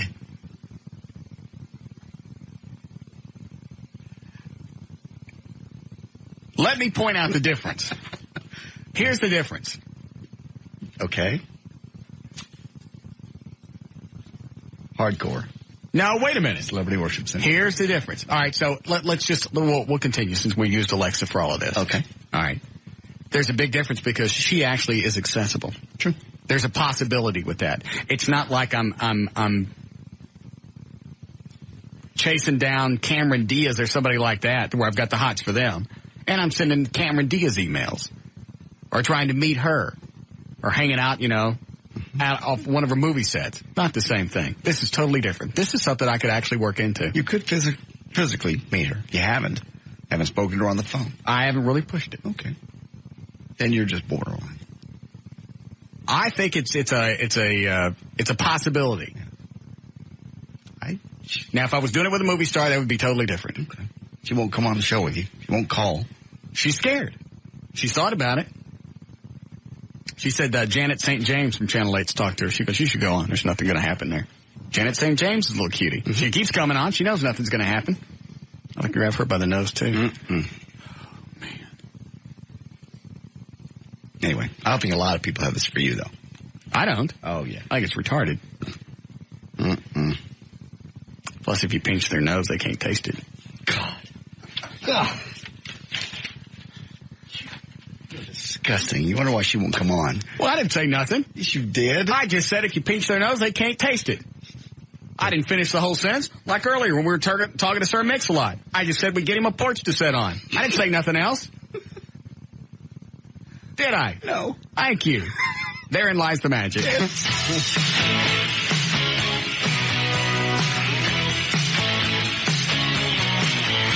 We'll be back with the Russ Martin Show.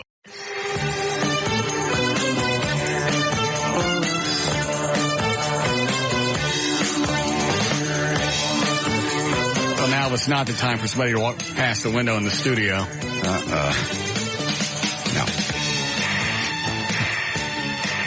We're all trying to do the Roadrunner. Yeah, little tongue thing. I don't know how he did it. I don't really care.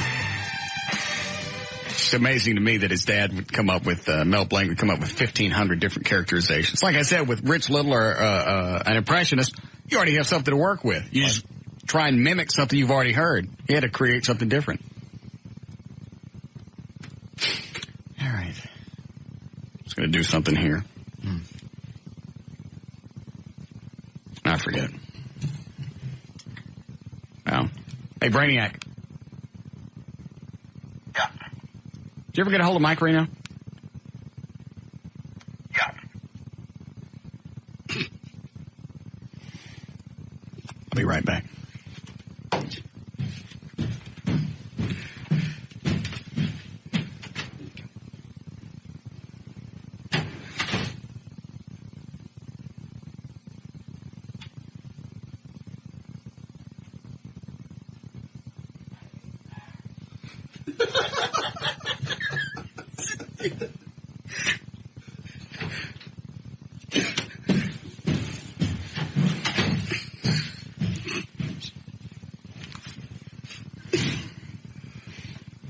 He's coming. Okay.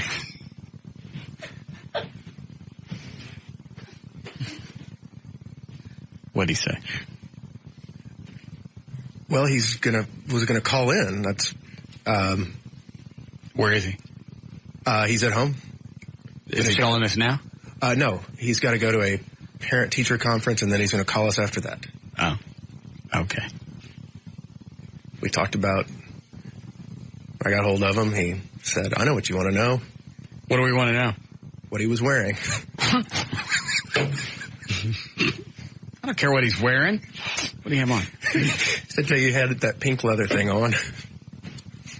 I did not kiss the man I didn't kiss him. I kissed him on the side of the face. It was one of those fake kisses. I did not kiss him on the lips. Okay.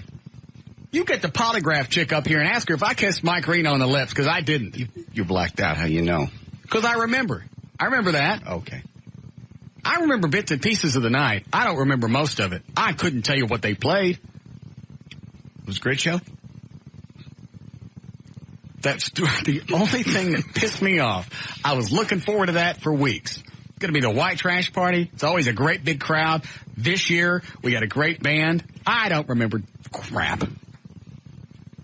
And I don't care what you guys say. Somebody slipped me something. Nobody slipped you anything. You don't know that. We had you checked out. Well, they didn't check. They didn't check for everything. He said they didn't check for illegal drugs. Well, they did the second time, didn't they? Yes. They didn't check for everything. You don't know what somebody could have slipped me. They checked for everything it could have been to create that kind of behavior. According to the guy. He does it for a living. You're just having a blackout. Enjoy it.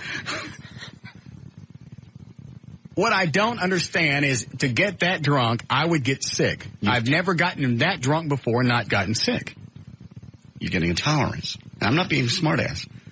Your body develops a tolerance. I still get sick when I drink too much. Why that one night? Somebody slipped me something. Nobody. Somebody did. No. Somebody sprinkled some angel dust on my stuff. No. I don't remember the ride back in the limo where the chick's puffing me. Mm-hmm. I don't remember that. I do remember getting home, though. Why all of a sudden would it come back then? I don't know. I've had moments of the evening that I can recall sometimes when that's happened, and other moments that you just don't. Somebody said, do you remember when this happened? I'm like, not a clue. Where were we? Here. I don't even remember being there. You ever have one of those sessions, Trey? Yeah. I've never had a complete blackout, but... I didn't have a complete blackout. I remember bits and pieces. A complete is where it's all a wash. Mm-hmm. Therein lies the difference. Yes. I remember standing on the side of the stage. I remember Lee Harris being there. I remember him holding the bottle of Jack.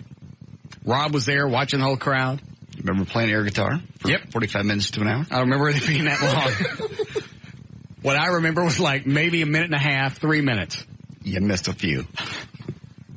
So I played a whole set. Oh, yes. It was funny, though. Everybody was having a great time. Nobody said a word about it.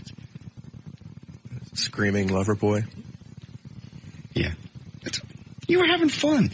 Nobody, even just the one guy in the band was ticked off and whatever. That was the drummer, right? Yeah. As long as the lead singer's cool with it, I think you're fine. Did you bring up, when you talked to Reno, did you bring up the white trash party? Yes, I did. And? He said, without a doubt, 100%, we set the date, they'll be here. That's perfect. Yep. I don't think I'm even going to go through the station on this, because I know what their fee is.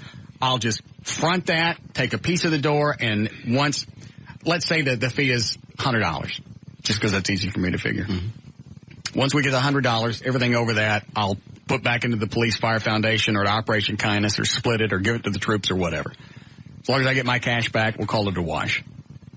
That way I don't have to get approval from corporate. I don't have to go to the station. I don't have to do anything. Because, if I ask for this many thousands of dollars for Loverboy, they're going to have to run it all the way up to Ongaro, and then Mel Karma's on it. It's got to come all the way back down, go through Siebert, then to Bob. I don't have the time. I don't have the inclinations.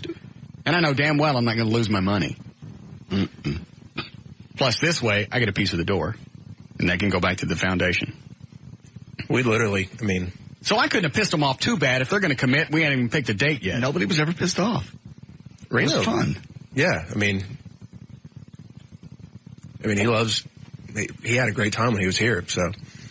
If you were hurting yourself or embarrassing yourself terribly, somebody would have drug you off stage. I felt embarrassed. You weren't. Afterwards, I did. What is this? You were singing. Oh, is this from the night? Yeah. Have you guys actually watched the video? Oh, yeah. I can't watch it. Why? Because it's got to be too embarrassing. It's not. You were just having fun, really. Am I on stage stumbling around slurring? A little bit. It's funny. It was a show. You were having fun. Pure and simple. Fine. Which time is this, Eddie? There's 3 different ones. I honestly don't remember. But it's Loverboy fun.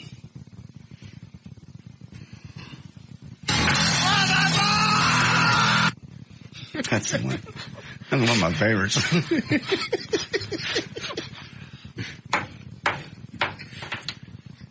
I was on something.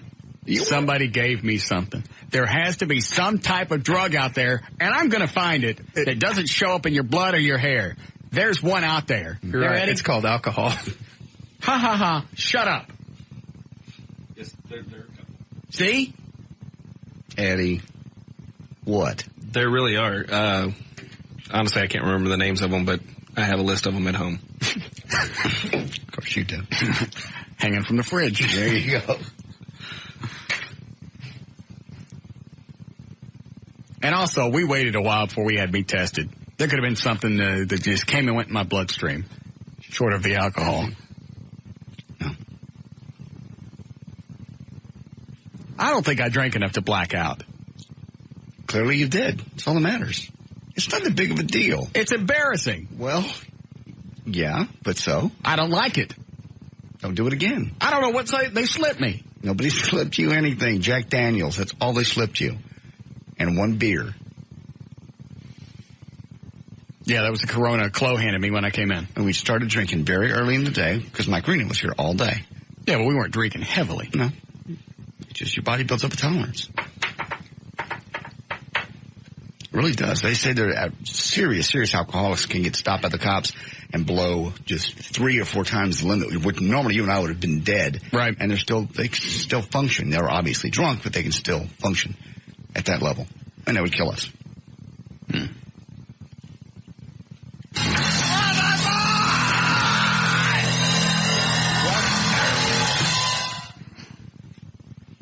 I don't think I was.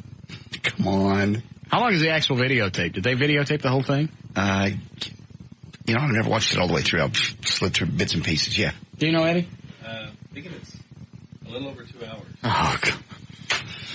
Great. So you get to watch the progression. Yeah.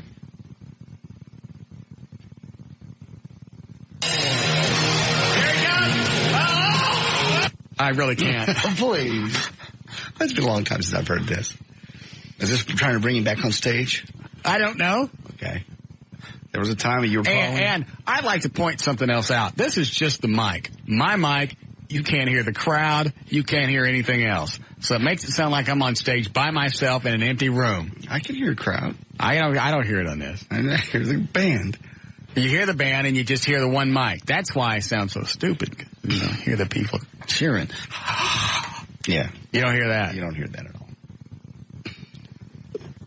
Why is it such a big deal you had a blackout? I don't understand why that's... You know what? Because I'm not used to it. Okay. I'm not a pro at it. Okay. Blackie? I don't black out all the time. I have. I admit it when I do. Well, then when I black out, I'll admit to it. Somebody gave me something. Here he goes! And the crowd.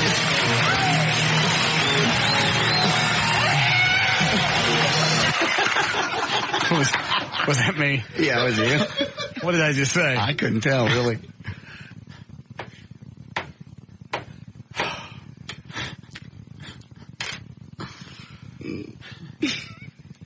I'm guessing he was coming back out. Yes. This must be the encore part.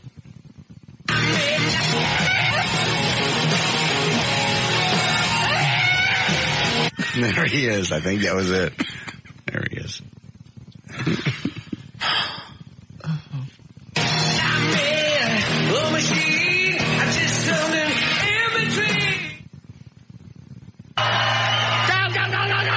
All right. You're just cheering the crowd on to bring you back up one more time. Why is it nobody went and pulled me off stage? You were having fun. I looked like an idiot. You were having fun. I sounded like an idiot, and I can only assume by not being able to see, I probably looked the part too. You looked fun. You're in the pimp outfit on stage, having a blast. Something you look forward to forever. Who's going to pull you off stage on your own party?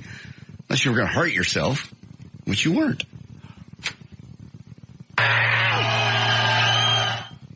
Is that it? That last one? On that one. I have more at home. Now, that's plenty. That's good. Love that. There. Take that. Eat it. We'll have fun this year. I'm not going to be drinking. We'll drink a little something. I'm afraid now. You haven't had another blackout since, have you? You were high on adrenaline, and you've been looking forward to this all day. You started drinking early, and you didn't eat. Didn't eat? It was a Friday. I ate something. People always bring food on Fridays. I had something.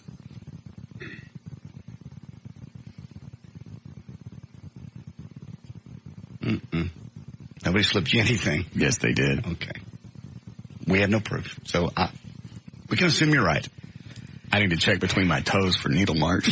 Because that's where they do it, where nobody ever checks. Nobody cut your feet off and held your shoes off and held you down and put things between your toes. You don't know? Yes, I do.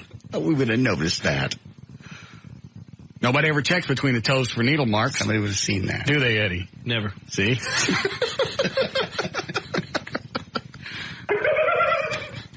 Okay. All right. Let's go with new. All right, so when is Mike calling? Should be at 6. All right. So we just have to pick a date and a place now. Really just pick a date. I mean, is Jay Gilligan's in for the second one? I believe so. They obviously know what they're doing. They know how to do it. They compensated for the rain this past time. They put tents inside of tents just to protect the equipment. They covered that entire block with tents. I couldn't believe it when we showed up. It's great. Then they shoved almost 2,000 people in there. On one of the worst nights. Yeah. I was surprised that we had more than 150 people. I'll think about it if the weather's good. Yeah, if we don't pick an iffy time of the year. Yes. I'm fine with Jay Gilligan's. We'll go with that. Set it up. Go find Bob McNeil if he's in the building. Or check Eagle Glenn's. Or Glen Eagle. I'm sure he's there as well. Did anybody see the email about Bob sounding like he was drunk during the golf show this past Saturday? Oh, yes. Anybody hear it? I printed it someplace. Did you hear it, Trey? No, I did not. I can see if there's a copy laying. I got it. No, I printed it. No, I want to hear the show. Oh. Somebody's got to have a tape of it someplace. Read the email. Then we'll do news. Dear Russ, not sure if you covered this or not today, but did you happen to hear the golf show on Saturday with Bob McNeil? He sounded either just drunk off his ass or he hadn't had any sleep the night before or both. I couldn't understand a damn thing he was saying. Couldn't even put simple sentences together. Holy S. He sounded like you do when you do impressions of people who are drunk off their asses. Anyway, ask him about it. Loyal fan, Casey. Somebody's got to have a tape someplace. He couldn't be drunk. When's the golf show on? 7 o'clock? Bright and early. In the morning? Very early, yeah. You didn't hear it, Dan? I'm sure somebody has it someplace. All right. I'm ready to go. Are you? Yes. Okay. Do you run a legal ID? 508 at KLLI. Dallas, Fort Worth, Texas. J.D. Ryan's on Live 105. Thank you, Russ. News brought to us by Carrabba's Italian Grill and by Service King. Also by Condoms to Go. You can see Eddie Boyd from noon until 2 this Thursday. Condoms to Go located at 2540 Marsh Lane at Trinity Mills in Carrollton. Everybody gets 20% off everything in the store while Eddie's there. And they'll have lunch noon to 2 Thursday. More tales of the strangeness that went on at the big compound, the presidential compound, Saddam's place. Uday Hussein said American troops have found gold-plated AK-47s in his part of the house, all manner of the finest booze, Cuban cigars that neighbors say Uday lit with $50 and $100 bills. Oh, yeah, there was also a gymnasium where the walls were covered with pictures of naked women downloaded from the Internet and photos of the Bush twins, Jenna and Barbara, dressed in nice evening clothes. Yummy! Man, that's just nasty. Yes. Oh, but the Bush twins. Yeah. One of them's fat, though, isn't she? Another one that drinks a lot? A little chubby. Is the other one cute? Yeah. I'm still waiting on the Olsen twins to grow up. For them to grow into their heads. Are you gonna? No. Right. As the U.S. tries to track down up to $11 billion that Saddam has stashed away around the world, a retired banker living in Switzerland admitted to helping him hide millions in a bank account under the name, strangely enough, Satan. The streets of Baghdad no longer without policemen. 2,000 cops return to duty, even though they're basically just volunteers at this point. Not bad. Nothing compared to the 40,000 officers that used to patrol the city. Meanwhile, reports from Baghdad say that the looting is just about stopped because basically there's nothing left to loot. 2 presidential palaces, 2 5-star hotels, every government ministry, the National Museum, National Library, and some hospitals have been completely cleaned out. American Airlines pilot and ground workers approved wage and other concessions that airline needed to avoid bankruptcy. I understand that the flight attendants, this was later in the day, have voted against this. Against what? Against the concessions. The airlines asked them to. All right, so the pilots voted for it. Now the flight attendants voted against it. That's the latest word I heard. So now that's going to push probably American closer to bankruptcy. Yep, they vowed to file for bankruptcy as early as today. If any of the 3 unions rejected the concessions, American is trying to cut labor costs by $1.8 billion a year, or about 20%. How many people that's going to put out of work? Quite a few. There's 10,700 allied pilots in the association. Well, the airline's not going to shut down. They just declare bankruptcy and restructure. But they'd still probably have to lay some people off. They'd have to. Hold on. What is it, Trey? I brought you on another Scooby-Doo theme. Is it the original?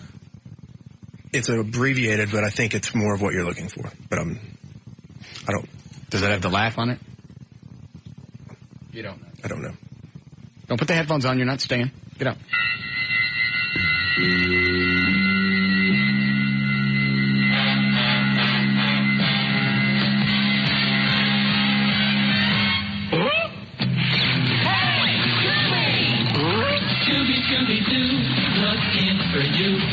Is that the original? No, it starts out with Scooby-Doo-Doo. Where are you? Yeah.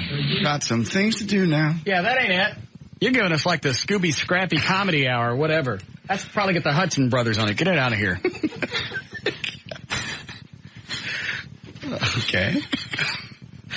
Here, I found the story about American Airlines. American Airlines flight attendants were given one more day to accept $340 million in annual wage cuts and other concessions. So they say they need more time. Okay. Don Carty's taking a big cut in his salary. Who's that? He's the chairman. Well, whoop-de-doo. How much does he make? You know, I don't even know. I'm sure he could probably take a nice big cut. He said he took like a 40% cut and didn't take his bonuses. Wow. Sweet guy. Well, very generous. It's something. Very magnanimous. If everybody at the airline would take a 40% cut, then they'd be out. Well, not everybody probably makes $10, $20 million a year or whatever he makes. You take a 40% cut, never miss it. Should have heard Bob McNeil when he found out what the CBS corporate people were getting for bonuses. Oh, yeah. He said their bonuses, he had to have this wrong. He said $10 or $15 million. Daddy, I can get my 4%. Well, but they do stuff. Where is he today? I don't know. Thank you. He was in the hall yesterday putting. Okay. That's where I saw him last. What was he doing in the hall the day before or last week? I don't remember. Putting. Every day's putting. Unless Siebert's here. When Siebert's here, then he's in his office typing on the computer like something's going on. Siebert ain't here. Putting. True. A turnip a day keeps SARS virus away, so many China capitalist folks in the China capital think. Turnip prices have jumped in Beijing after the vegetable is touted as a key ingredient in a potion to fight the deadly virus that causes severe acute respiratory syndrome. Look at that. We're saved. I know. I was way ahead of the curve on a cure for SARS, and nobody was paying attention. They didn't. Carrots, leeks, garlic, and ginger have also leapt in popularity, too. Long white turnips already selling for basically what would be 16 cents per pound. Are they going to go up here? Have shot up. No, we don't have SARS here yet. Well, I know, but that's going to affect the turnip prices all around the world. Wholesale prices have shot up more than 30%. I got to go stock up on turnips. I think they go bad, don't they? I don't know. Yeah. I made that soup. It is so good. Love it. When Leonard Skinner bassist Leon Wilkinson died in July of 2001 due to chronic... Who's left in the band? You had half of them that burned up in the 70s. This guy died, what'd you say, 2 years ago? 2001, summer. Chronic liver and lung disease. Actually, a good thing came of his death. You might say he saved what was left of Leonard Skinner. The current lead singer, Johnny Van Sant, brother of the band's original deceased frontman, Ronnie Van Sant, says that after Leon's death, he and lead guitarist Gary Rossington were motivated to have body scans to assess their health. And as a result, Gary underwent quadruple bypass surgery. And basically, they were already up and rocking. They got a new album out. Well, ain't nobody left in the band. Well, that's like having somebody with cancer and amputating everything but the foot. Johnny and Look, Gary. it's Elvis. No, that ain't Elvis. Yeah, it is. It's his foot. Johnny and Gary are left. Johnny Van Zant. Gary what? Rossington. I don't know who that is. Oh, I think that's the guitar player or something that was left over. Lead guitarist. They got body scans? Mm-hmm. Is that like the vital imaging thing? Correct. Just to see all the vessels in your body are doing. Did you get that done? I did. Mm-hmm. They didn't find anything? Mm-mm. Very, very little buildup in my heart, which is my biggest concern. They could see that? And did you have to get naked? No. You just lay there? Yeah. How long does it take? You're in there about 7 minutes. You got to drink anything? Nope. You just sit there and when it takes a picture, you have to hold your breath for about 3 seconds. That's it? Yeah. And the machine tells you automatically, goes, hold your breath, release. And it moves about a fraction of an inch. And it says, hold your breath. And you're only in there for 7 minutes? Yeah. Real quick. How accurate is it? Very. It shows exactly how much plaque buildup you have in your arteries and everything else. I don't want to go. Why? Because I may have something. Would it be better to know? That's when you die. Oh, you die when you don't know. No, we've talked about this. How many times do you know people that go to the doctor and they come back out and they got a tumor? Well, I'm glad I went. They didn't have it when they went in? Yes, they did. No, they didn't. The machines don't give you. You see people go to the doctor and 6 months later they dead from cancer. Because they were sick. Because they went to the doctor. They would have died anyway. Excuse me. What's the common denominator in all these cases? Every single time. What happened? They went to the doctor and died. Thank you. But that's not why they died. They had symptoms. So they went to the doctor found them out, and a lot of times they live. I'm glad I went to Fetner and found out that my cholesterol was high. I could be dead right now. What's it down to now? Down to right around 200. What's it supposed to be? Hold on. Is that right? It should be in about where yours is, 160, 170. I thought mine was 147. Oh. It should build a little lower than it is, but it's down considerably. Got almost up to 300 when I was on that Atkins diet. Yeah, that's helped him out a lot, too. Yeah. Got dizzy from his own diet, slipped, banged his head. Did you guys put him on my Deadpool list? Because he's 2 farts away from dying. Yeah. They released something on his website that said things don't look good. I think he's in a coma or something. Had a baked potato or something, he'd feel better. Serious head trauma from slipping on the ice. Melanie Griffith should never feel too far from her husband, Antonio Banderas, even when he's off for weeks at a time shooting movies. She has a bronze replica of his manhood in their bedroom, supposedly one of her most prized possessions. Ari and Will Wingerberg, a couple of poultry farmers in California, needed to get rid of 30,000 chickens that could no longer lay eggs, and they couldn't even turn them into soup because they were under quarantine for a poultry virus, so they fed the birds to an industrial wood chipper. The Humane Society says that throwing 30,000 chickens in a wood chipper is callous and barbaric, but the brothers Wildenberg will not be facing any animal cruelty charges. They got permission from the U.S. Department of Agriculture to use the wood chipper. Nasty. I'm sure the agricultural department probably thought they're going to whack the chickens before they run them through the wood chipper. Probably. How do you whack a chicken, though? Break its neck. Is that what you do? Yeah. That's what my grandmother used to do. Yeah. I couldn't do it. What if she screwed you around and see your ex-boyfriend? Yeah, then I guess I could do that to the chicken. Okay. Just checking. Okay. And we have audio if you want it. After a sneak preview. Hold on. How are we doing, Eddie? Badly? Yeah. Okay. What? Oh. We can do it later. All right. Go ahead. News and information. I'm J.D. Ryan on Live 105.3, the talk that rocks Texas. We'll be back with the Russ Martin Show.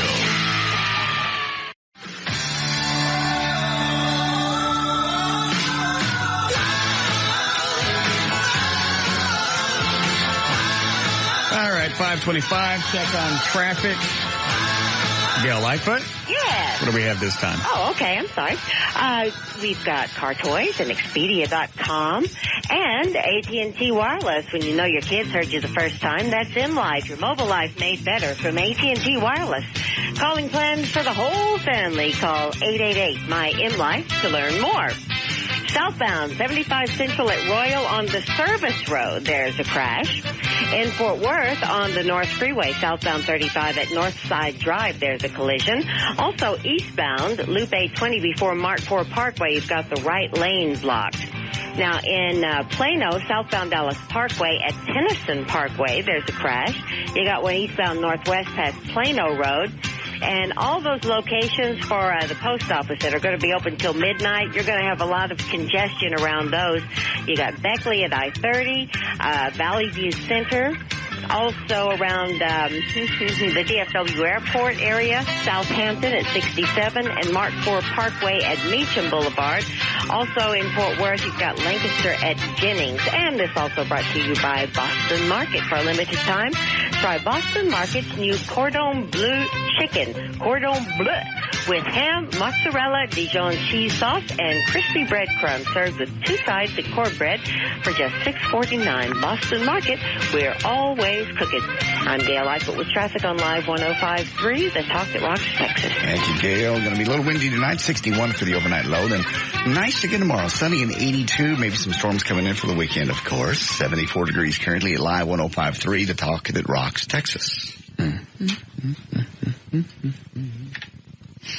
Yes, Chad? Yeah, I was just wondering briefly if you had gotten your money yet by the contract deadline, or am I fixing to have to go and buy me an XM satellite radio? You know what? I forgot to go check. Eddie, would you go check my box? Thank you, Chad. I forgot.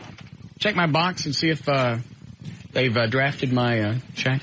I guess you can check JD's too, not that I really care. Also, David is here. Somebody has emailed us the original Scooby-Doo thing on a WAV file. Oh, really? Yeah, you can pull it up in there. Okay. Well, Trey just brought something in here. I just got off the phone with Everett. Yes. And asked him about the contract, because my contract went into the new year 2 of the new contract went into effect April 1st.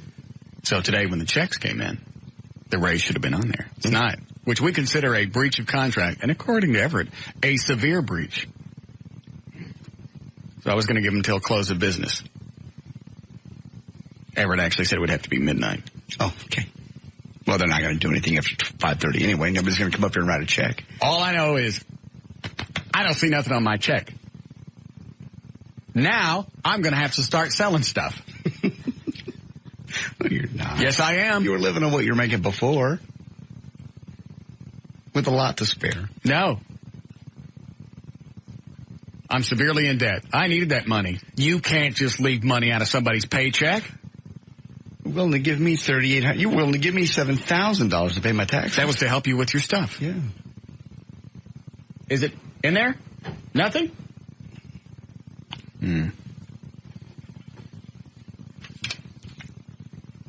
All I know is if I had a show on a station. Right. That was the tractor. Yes. And everybody else is on the trailer. I would make sure that the tractor driver got his money. That's just me. You don't want to mess with it? This deer won't run.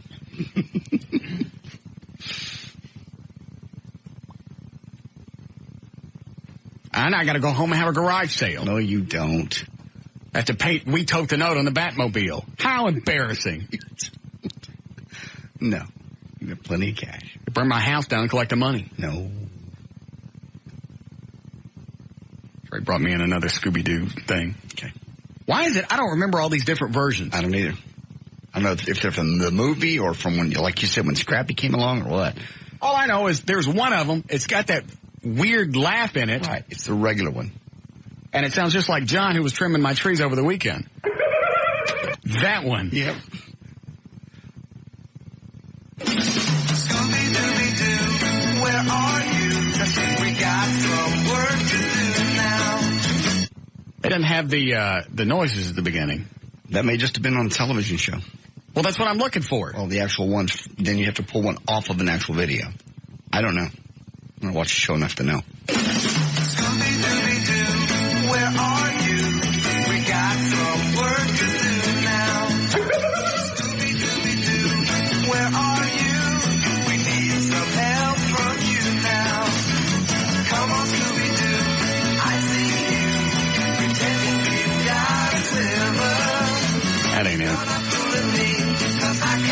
many versions of this song? I don't know. You know we got a mystery to solve, so Scooby-Doo, be ready for your act. Don't hold back. Now Scooby-Doo, if you come through, you're gonna have yourself a Scooby snack. Oh? That's a fact. See, this one doesn't have Scooby-Doo in it. No. Which is supposed to be, you know. The host job. It's obviously a European version. Lousy imports. Leave it to the Japs. What are we doing? I gotta go home and start selling stuff. Yeah, you don't have to sell it. Yes, I do. You're doing fine. I was looking forward to that money. I've already spent it. Shot half of it in my arm. I don't believe you did that. Yes, I did. Mm-hmm. I got brand new heroin blisters on my arm. You don't do You want to see them? Sure. Hand me the marker. Yeah, that's what I thought.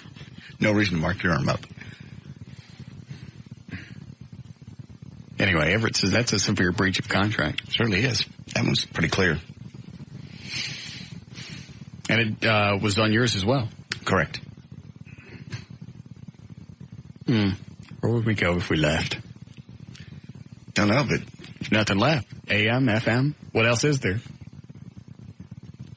don't know.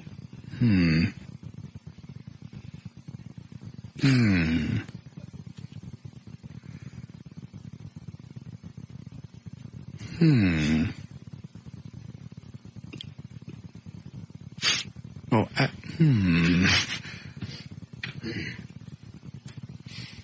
Oh, on a different subject. Yes. Over the weekend on the lake, I saw a friend that had XM stereo on his boat. Really? Yeah. Are they nice? They're really nice. What's the quality like? It's beautiful. Digital quality, and the receiver, the antenna's only about 3 or 4 inches long. It's amazing. It really is. Digital quality? Mm-hmm. And hundreds of channels. Oh, my Lord, yes. At least 300. Pick them up anywhere in the country. Yep. That sounds very inviting. Mm-hmm. I may get one of those. They're really neat. Of course, I can't afford one right now because I didn't get the money that was promised me. Later, though. And the prices actually come down. Have they really? Really. Good. So more people can afford them. Right. You don't even have to get a stereo that already has it. You can get an adapter now for $99. Wow. It only costs $200. It's half price right now. Probably stop someplace like Car Toys. Yes. Yes. What is it now, Trey? I believe this is the Scooby-Doo theme you're looking for. I bet it ain't. Track 2, I believe. Okay. Don't we still owe you a kick in the balls? From yesterday? We certainly do. Because he asked Luddy a question, and I said, if he talks more than 30 seconds, you get kicked in the balls. Mm-hmm. By the way, Luddy never called me back last night for drinks. I called him a couple of times. Are we going to the happy hour tonight? With the radio station happy hour? Oh, people that work here? Right. Oh, no. Sales checks. New ones. Maybe for a while. This is the one. Yes.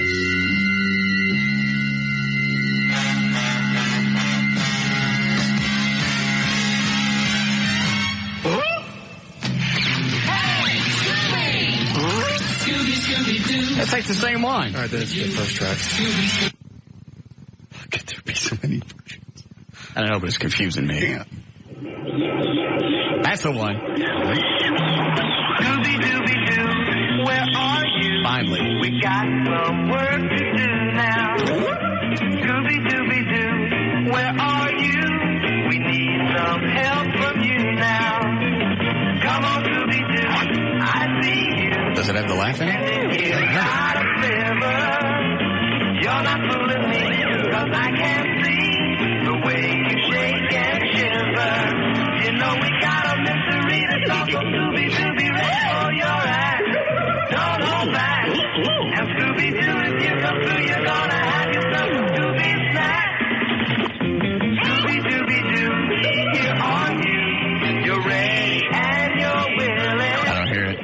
We can count on you, Scooby-Doo. I know you'll catch that feeling. Well, that was the right one. Yeah. I guess it doesn't have the laugh in it.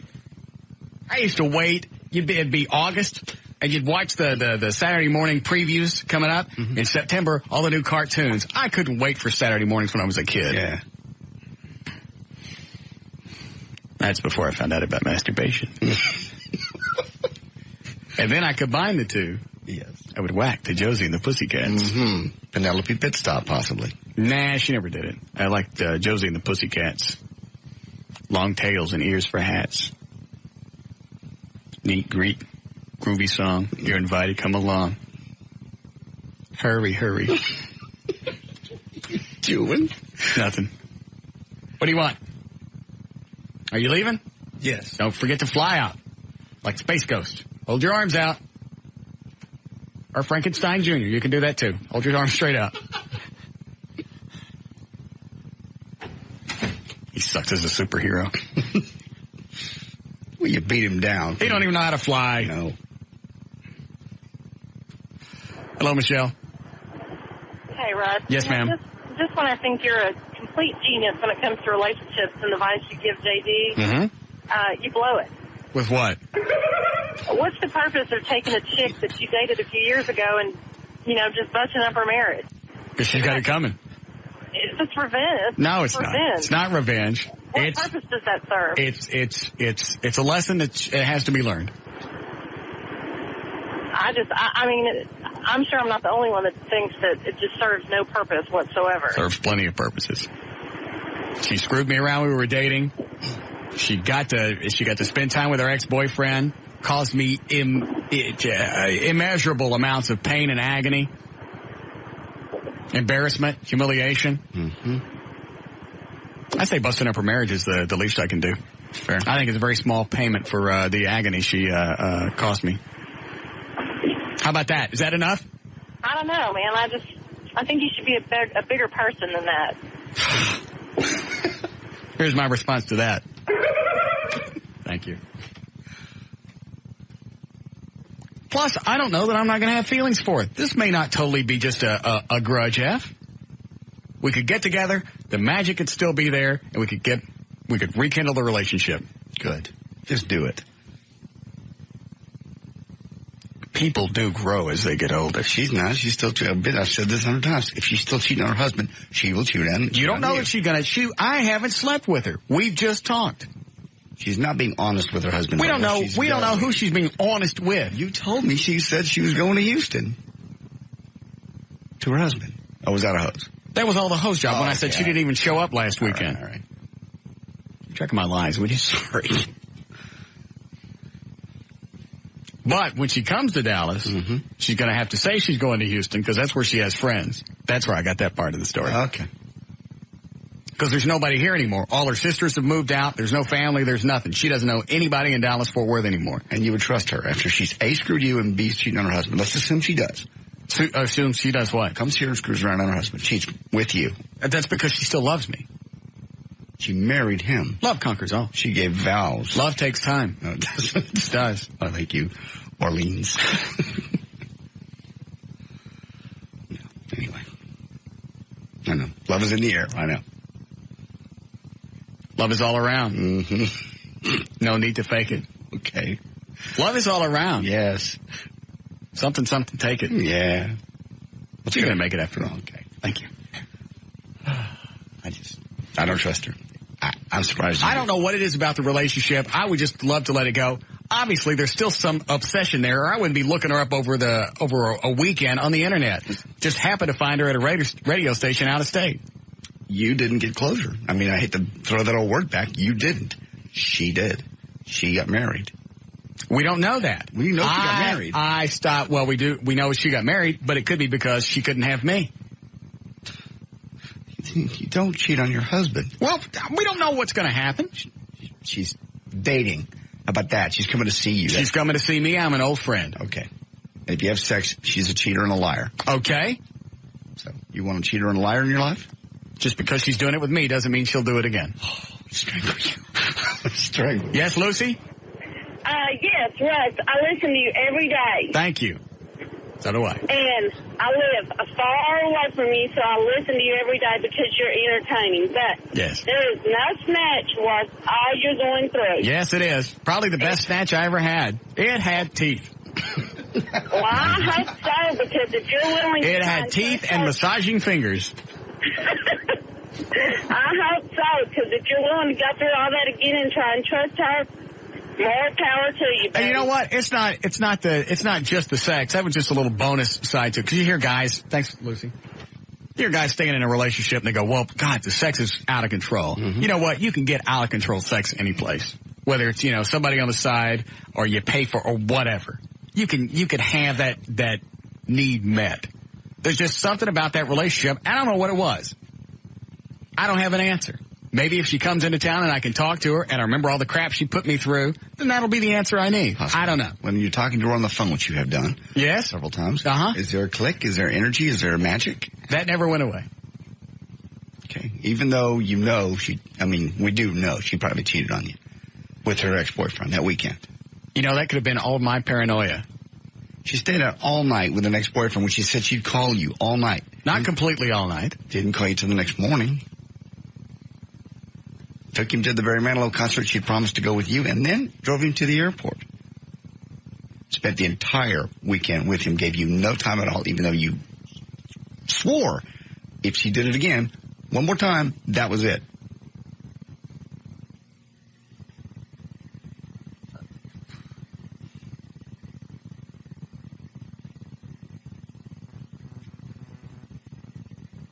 You stink. I do not. It has to be done. Okay, I agree. Bring her in. Sooner or later. Knock the bottom out of it. Oh, I'll do that. And then put her on the plane. Don't ever think of her again. I don't know about that. That's the best thing you could do to her. Yes, Diane? Hey, I was going to say, it's all about what goes around comes around, and you're not doing anything wrong. She's the one screwing around on her husband. Absolutely. I didn't take no vows with anybody. That's right. I'm promised to no one. Right. I'm promised the only people I'm promised to are the listeners. I'm here for you. Not after midnight because my money ain't coming in. And after that, I'm screwing another broadcaster. There we go. 3 words for you. What? Read your contract. Yes. Thank you. This is the only company we have left that we can work for. Not necessarily. Well, other than one other. The timing is amazing. Yes. And they did it themselves. Yeah, I didn't have anything to do with this. Preach. Somebody better write that check. Stop the bleeding. I got to do it. I have to get her in town and I have to talk to her, even if it's just a bucket full of lies of all the questions I want to ask. Because it's questions I never got a chance to ask in the past because she just moved off. She obviously has interest, or she wouldn't be be willing to split the ticket price with you and come down. So she obviously has interest, and you'll probably have sex with her, and that's fine. She said she said that part made her uncomfortable. She said you'll have to be good. Yes. I might even let you finish. You'll have to be good. That's what she said. She's already warned me. She's already admonished me. You'll have to be good if I come down there. She's coming to town. She just wanted to talk. You can do that on the phone. No, sometimes you just have to see people in person. You have to look into their eyes, look into their soul, see if they're lying. Can't choke them over the phone. That's the point. Now, if AT&T comes up with star Chokey 9, yeah, whatever, where you can put hit star and a number, right, and it'll choke them over the phone. Okay.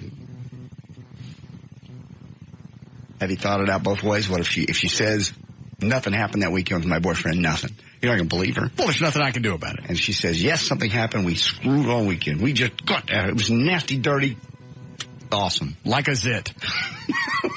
Right off her shoulders. Yeah, that's what I was afraid of. Thumbs on both sides. Ooh.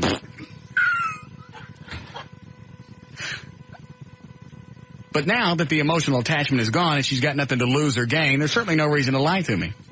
There's not. Unless she wants to get back with you. Then she can lie to me. And will.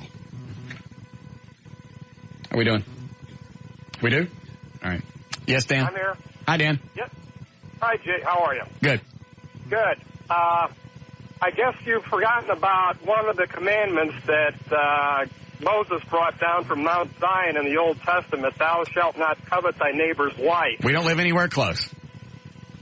Well, we're all subject to them. Subject to what? The 10 Commandments. She don't live in my neighborhood. I believe we addressed this yesterday. It's either 6 blocks or in your own development. And she don't live in either one of those. Well, so she's not a neighbor. Neighbor being mankind. Well, Hey, you know what? If you're going to stretch to fill your own needs, that's fine. But don't change it on account of me or on account of you. Don't try and suck me into your little fantasy world. JD, help. You're the God-fearing Christian on this crew. I can't help. What? And by the way, I'm not married to anybody. I've made no promises. And she's coming to me. I'm not going to her. So I covet nothing. You're coveting another man's wife. I am not. Do you actually even know the definition of covet?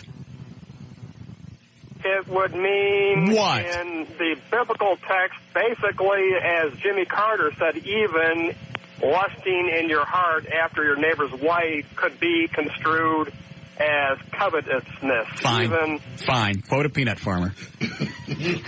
Well, I admit it's... Yes. You know what? Let me put you on hold, and maybe the guy that whacks off horses for a living will call, and you guys can have a nice little chat. The guy that called at the end of the show yesterday. Yeah. Jimmy Carter said it ain't right. Hey, you know what? His brother Billy. Hello? What are you looking at? Definition of covet? Yes, read the definition of covet. And this is I'll show you exactly why I'm in the right here. To fix the desire upon, whether things good or bad. That's what it says. Read it one more time. To fix the desire upon. Yeah, exactly. Whether good or bad. Got it. Okay. I hope that's clear to everyone. We'll be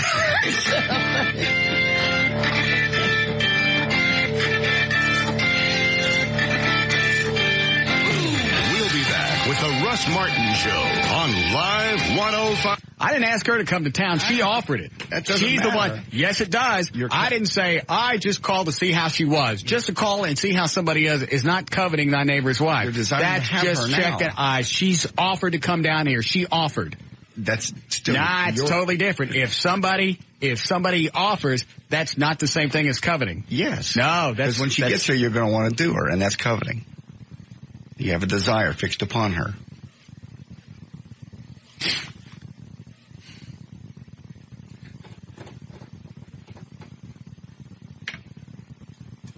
Yes, Jill. Yeah, I just want to say that I'm really disappointed in you that you're always talking to people about calling women, hoes and stuff that cheat on their husbands. This is funny. And if there weren't guys like you to be the cheaters, then we wouldn't have to worry about people cheating. Oh, yes, you would. No. Yes, you would. You know what? I am not the catalyst to make this happen. No, the sin. No, the sin in your heart is the catalyst. I am merely a conduit for you to achieve the quenching of your pelvic fire. If there weren't people like you, nobody could cheat. That's the way it goes. End of story. No, it's not the end of the story. And if you hang up, if you hang up just because you think you've made your point, I'm not hanging up. I'm still here, and I'm. All right, because I'm done.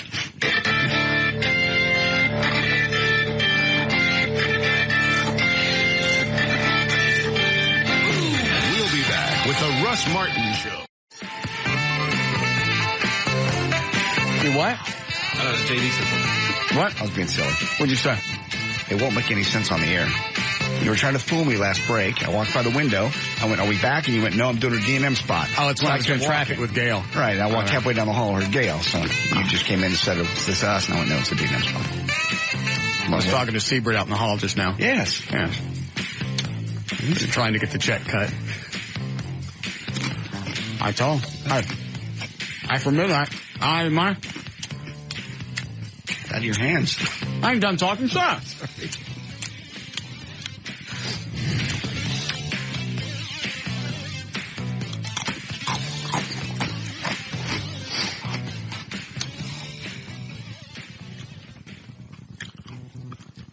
It's out of my hands.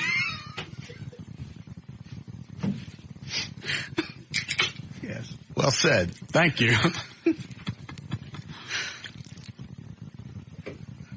Well, I'm sorry that women are disappointed in me. That I'm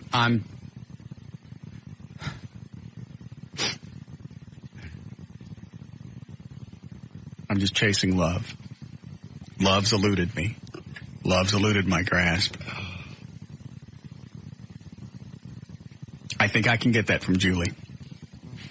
Or some other chick with big hands. There you go. Somebody sent me definitions now. Of what? is another definition of covet. Read covet. To envy or wish to possess something belonging to another. So you can never, ever possess a person. Inordinately or without right. Number 2. See? Right there. I'm free and clear. You cannot possess a human being. That's because of that effing 13th Amendment. No, that's... no. That's... Is that the one that abolished slavery? Yeah, that's abolished slavery, yes. To want intensely, to have an inordinate or wrongful wish to possess something belonging to another. Possession. You cannot possess another human being. You can't. You're coveting time with her and sex. I am not possessing her time. I am not possessing her being. I am not possessing her soul. You're coveting. Adultery.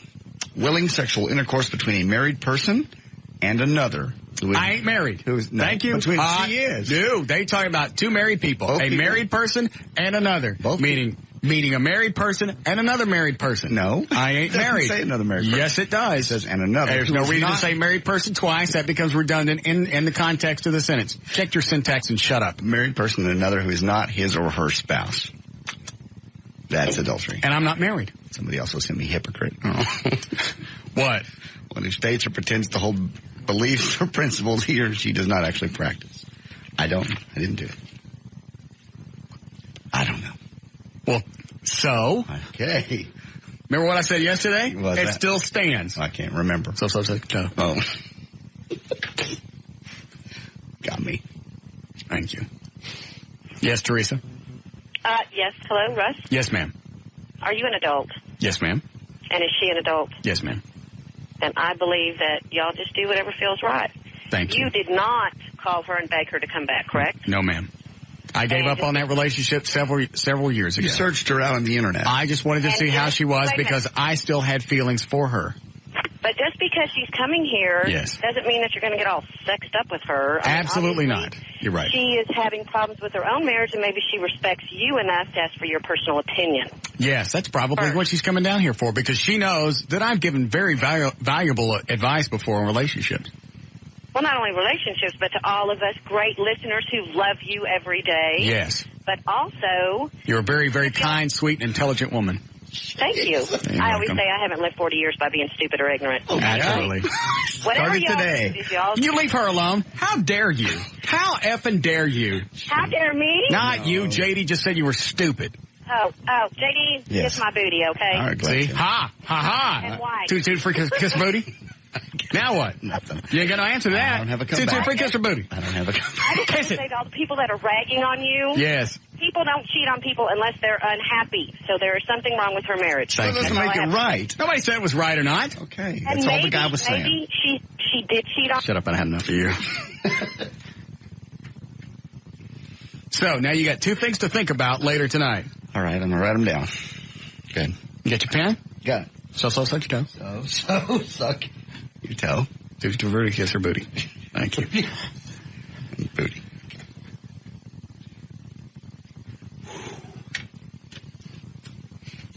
Man's secret was all twisted, too. We're trying to get somebody to draft your check before we leave. Because he knows that.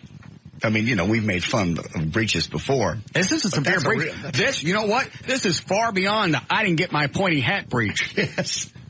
Which is part of my contract. Right. They just decided to cut your salary. That's exactly what happened. April 1st, I was supposed to go up to another level. Mm-hmm. That I negotiated in good faith. Right. Signed my name to.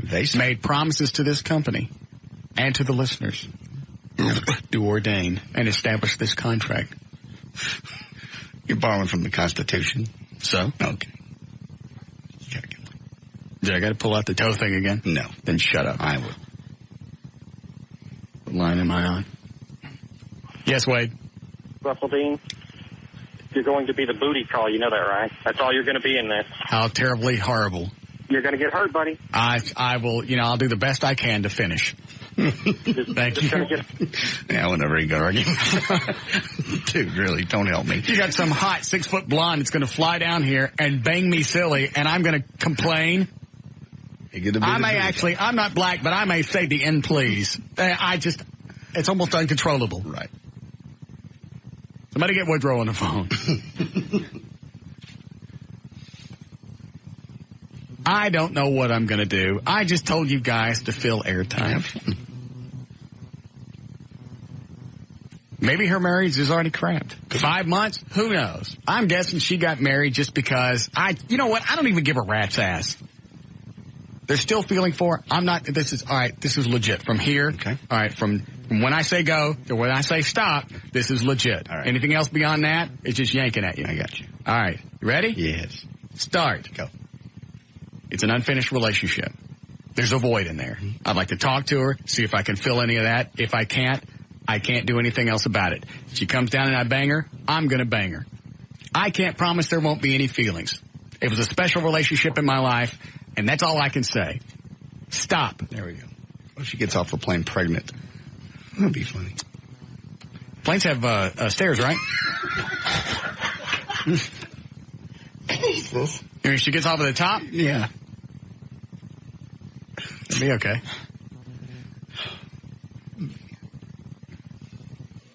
Ooh. Yeah. I didn't even think about the pregnant thing. I didn't ask her that. That don't affect her mouth.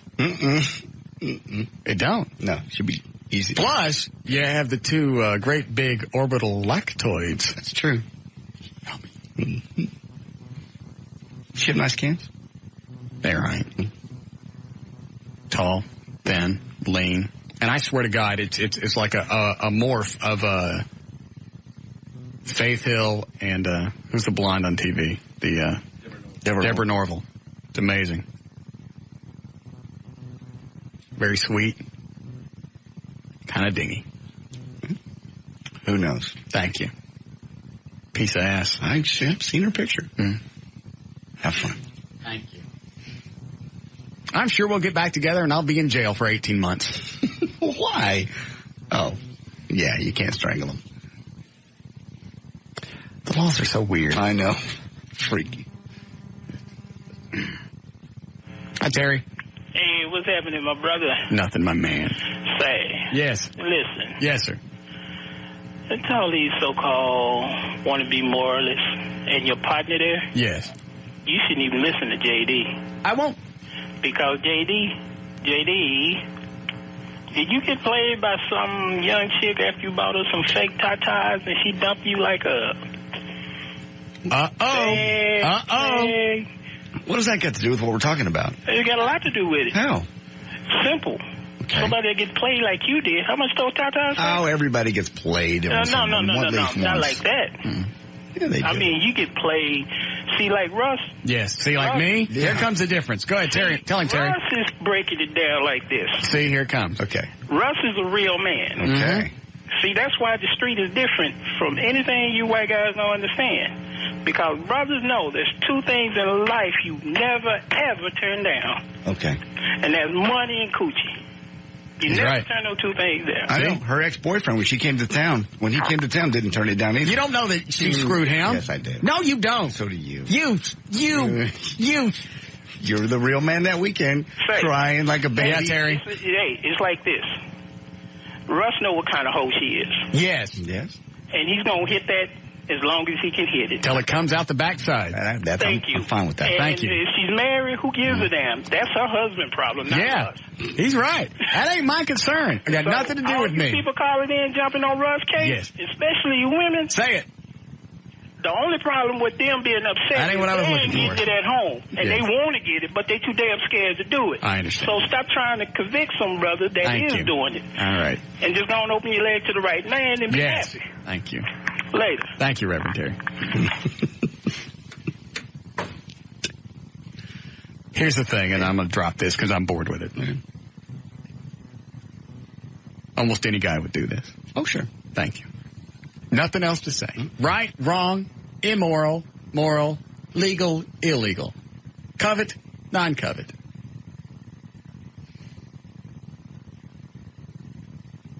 Eddie wouldn't because he's got morals that really piss me off. Mm-hmm. That'd be about it. Sure. You've got an unfinished relationship in your past, somebody that's really hot. They want to come to town and sit on your ding-a-donga.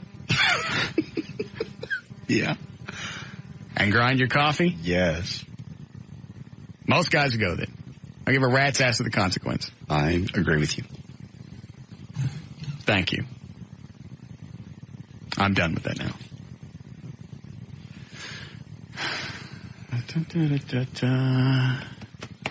Just under 6 hours before the breach is in effect of my contract. Yes. Go ahead, you're on the air. Is it DW? Hey. Yes, sir. Have you had any more trouble with that Gary guy? No, we haven't talked to him since he ran into the sliding glass door. Hey, I'm a 6'8" tall redneck here, and he's somebody that beats the living daylight out of that guy. Gary's harmless. He just mouths. I've been looking for a fight since I quit Billy Bob's. Why'd you quit Billy Bob's? Management, the guy that told me face to face that he'll fire me for any little thing I do wrong. This bug-eyed guy looks like a damn cockroach or grasshopper. Is he still there? Okay. All right. Well, thank you for calling. Welcome. I enjoyed talking to you. Thank you. Yeehaw.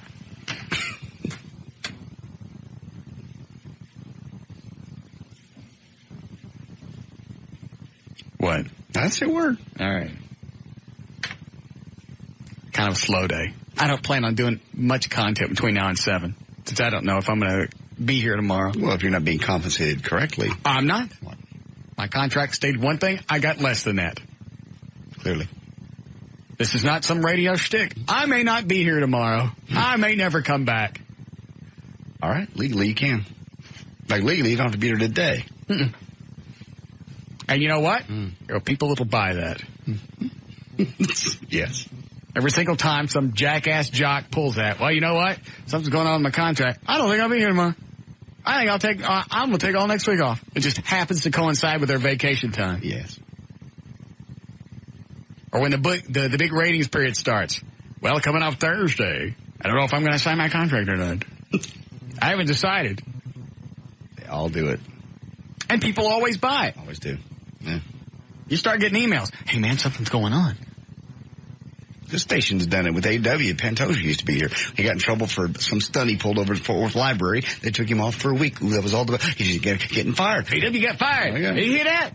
AW got fired. No. Hey, Leon. What did it? AW got fired. Who knew? It was just odd that, of course, he left on a Friday and came back on a Monday. Yeah. People buy it every single time. If somebody's running their mouth about something, it's a hose job. If they tell you, if you hear it on the air about a contract, it's a hose. Except anything I might tell you. There we go. Therein lies the difference with that. Anybody else tells you anything, it's a screw job. I don't care how much you believe it or what you read in the paper. Somebody gets in trouble and they're gone for a week. That was when their vacation was supposed to happen.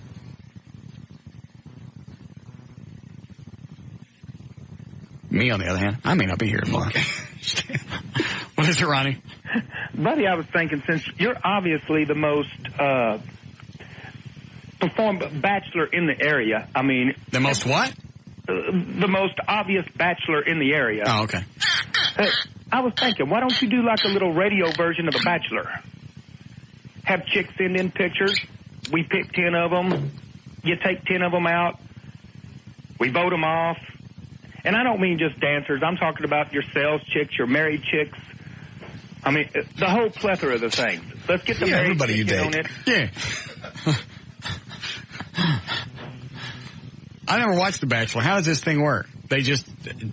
Well, it's dumb as hell, but he don't get his salad tossed every Wednesday on time. I mean, you don't get that on HBO, so you got that going for you. You throw a married chick in there, couple of dancers. Well, how would you guys decide who I keep and who I don't keep?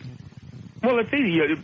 You pick 10. Have all the chicks send in, say, their age, weight, and occupation. Then we pick 10 off your website. Then after that, you take them each out, and then once every other day, we eliminate one. You take them out. You tell us about it the next day, what kind of date it was. Ronnie, don't take this wrong. But seriously, I don't want to gaggle the mongoloids deciding on who I'm going to date. And that's what you are. You're a gaggle of mongoloids. Well, yeah, but... No, there's no but. Mongoloids have rights. So do Necatardo people. But, I mean, come on. This is something that would be fun. We could get Talk some hot about chicks. the content. Follow you guys around. Take some pictures. Get some audio. Vote them off. Do what, Ronnie? Or y'all could vote them off. Let JD and Eddie. Of course, I'd leave it up to the Mongoloids, but... What were you saying? I got to go, Ronnie. What were you saying about following me? Just following you around on the dates. Record, get some audio, pictures, photographs. What, to see how the dates go? Yeah, just see if there's a chemistry? Right, put all that stuff. Can Julie be one of these? You know, absolutely. Why not? I'm excited about it. I think the world... I love this idea. Everybody would like to hear her. We heard her sister. She sounded like the devil. Her sister's a nut. Her sister was one of our biggest problems. Now, just because Mary's out of the picture doesn't mean Julie and I wouldn't have any more problems because Julie allowed Mary to manipulate her. Mm-hmm. So part of the problem was Julie's because I tell her, hey, tell Mary to F off. Well, but I don't care. She didn't listen to you at all, it doesn't sound like. Mm-mm. She would at times. Just when it came to sisters and ex-boyfriends. Aren't you a little tart? I'm sorry. I'm just stating the obvious. All right, yeah. The pictures, the audio, we can play it on the air. You hear the interaction between you and the girls. Where do we get these chicks? That. Because women aren't just going to show up for this. Well, yeah, I bet you they would have them send it. Well, first, they got to send in a headshot and a basic resume or something. Okay. First. You'll take care of this then. I can do that. All right. Send to my website. And you put it up on your website. Set it all up. Okay. Can you do that? I can do that. JohnDavidRyan.com. And we'll just, what do you want? We can't call it The Bachelor because that's kind of been taken. Well, we'll come up with a name. How about the swinging? That's a good one. I can put that on my site. Yeah. Yeah. All right. How many do you want to start? 10? Only, I don't know. How do they do the Bachelor thing? Do they have 10? I'll have to research it. It was Ronnie's idea. Do you know? Yeah, basically they all live in the same house, and you get to see all the behind-the-scenes stuff of the girls, what they're saying, what they're doing. You get to know the girls. All right, but how many chicks they start with? Usually like 20. Okay. And then they narrow it down pretty fast. I mean, it's like he gets to vote off. I mean, there's automatic, I don't like you. Right. Whatever. So he gets rid of them. And then when he gets down to the core of the ones that he likes, then they go through their dating and all the stuff, and they spend time together. And then the audience gets to pick who goes and who doesn't, because the audience gets to see things that he doesn't see. Oh, I didn't know that. Ooh. Well, see, you can't pull that off here. Yeah, we couldn't do. Plus, this is starting to sound like a top 40 radio morning show bit. Did you finally use somebody to date? I got people to go out with. Okay. You don't have to do it. It just sounds like a fun idea. What if we could get Alexa in on this? There's a thought. Yeah, you have to have a celebrity, ringer in there. Mm-hmm. And if it was on the air and there were other people on the date, she might feel a little more comfortable by going out with you. Then I grab her by the nose. Because if you grab them by the nose, they don't taste it. But she won't go out with you because you say stuff like that. She don't know what I'm talking about? Yes, No, she doesn't. She's a good chick. She goes to church. She spends a lot of time in church. Oh. She don't know about pinching her nose. What? Did you go to church with her? Alexa? Uh-huh. If we could date? Yeah. Would you go to church with her and then let's record that before and after?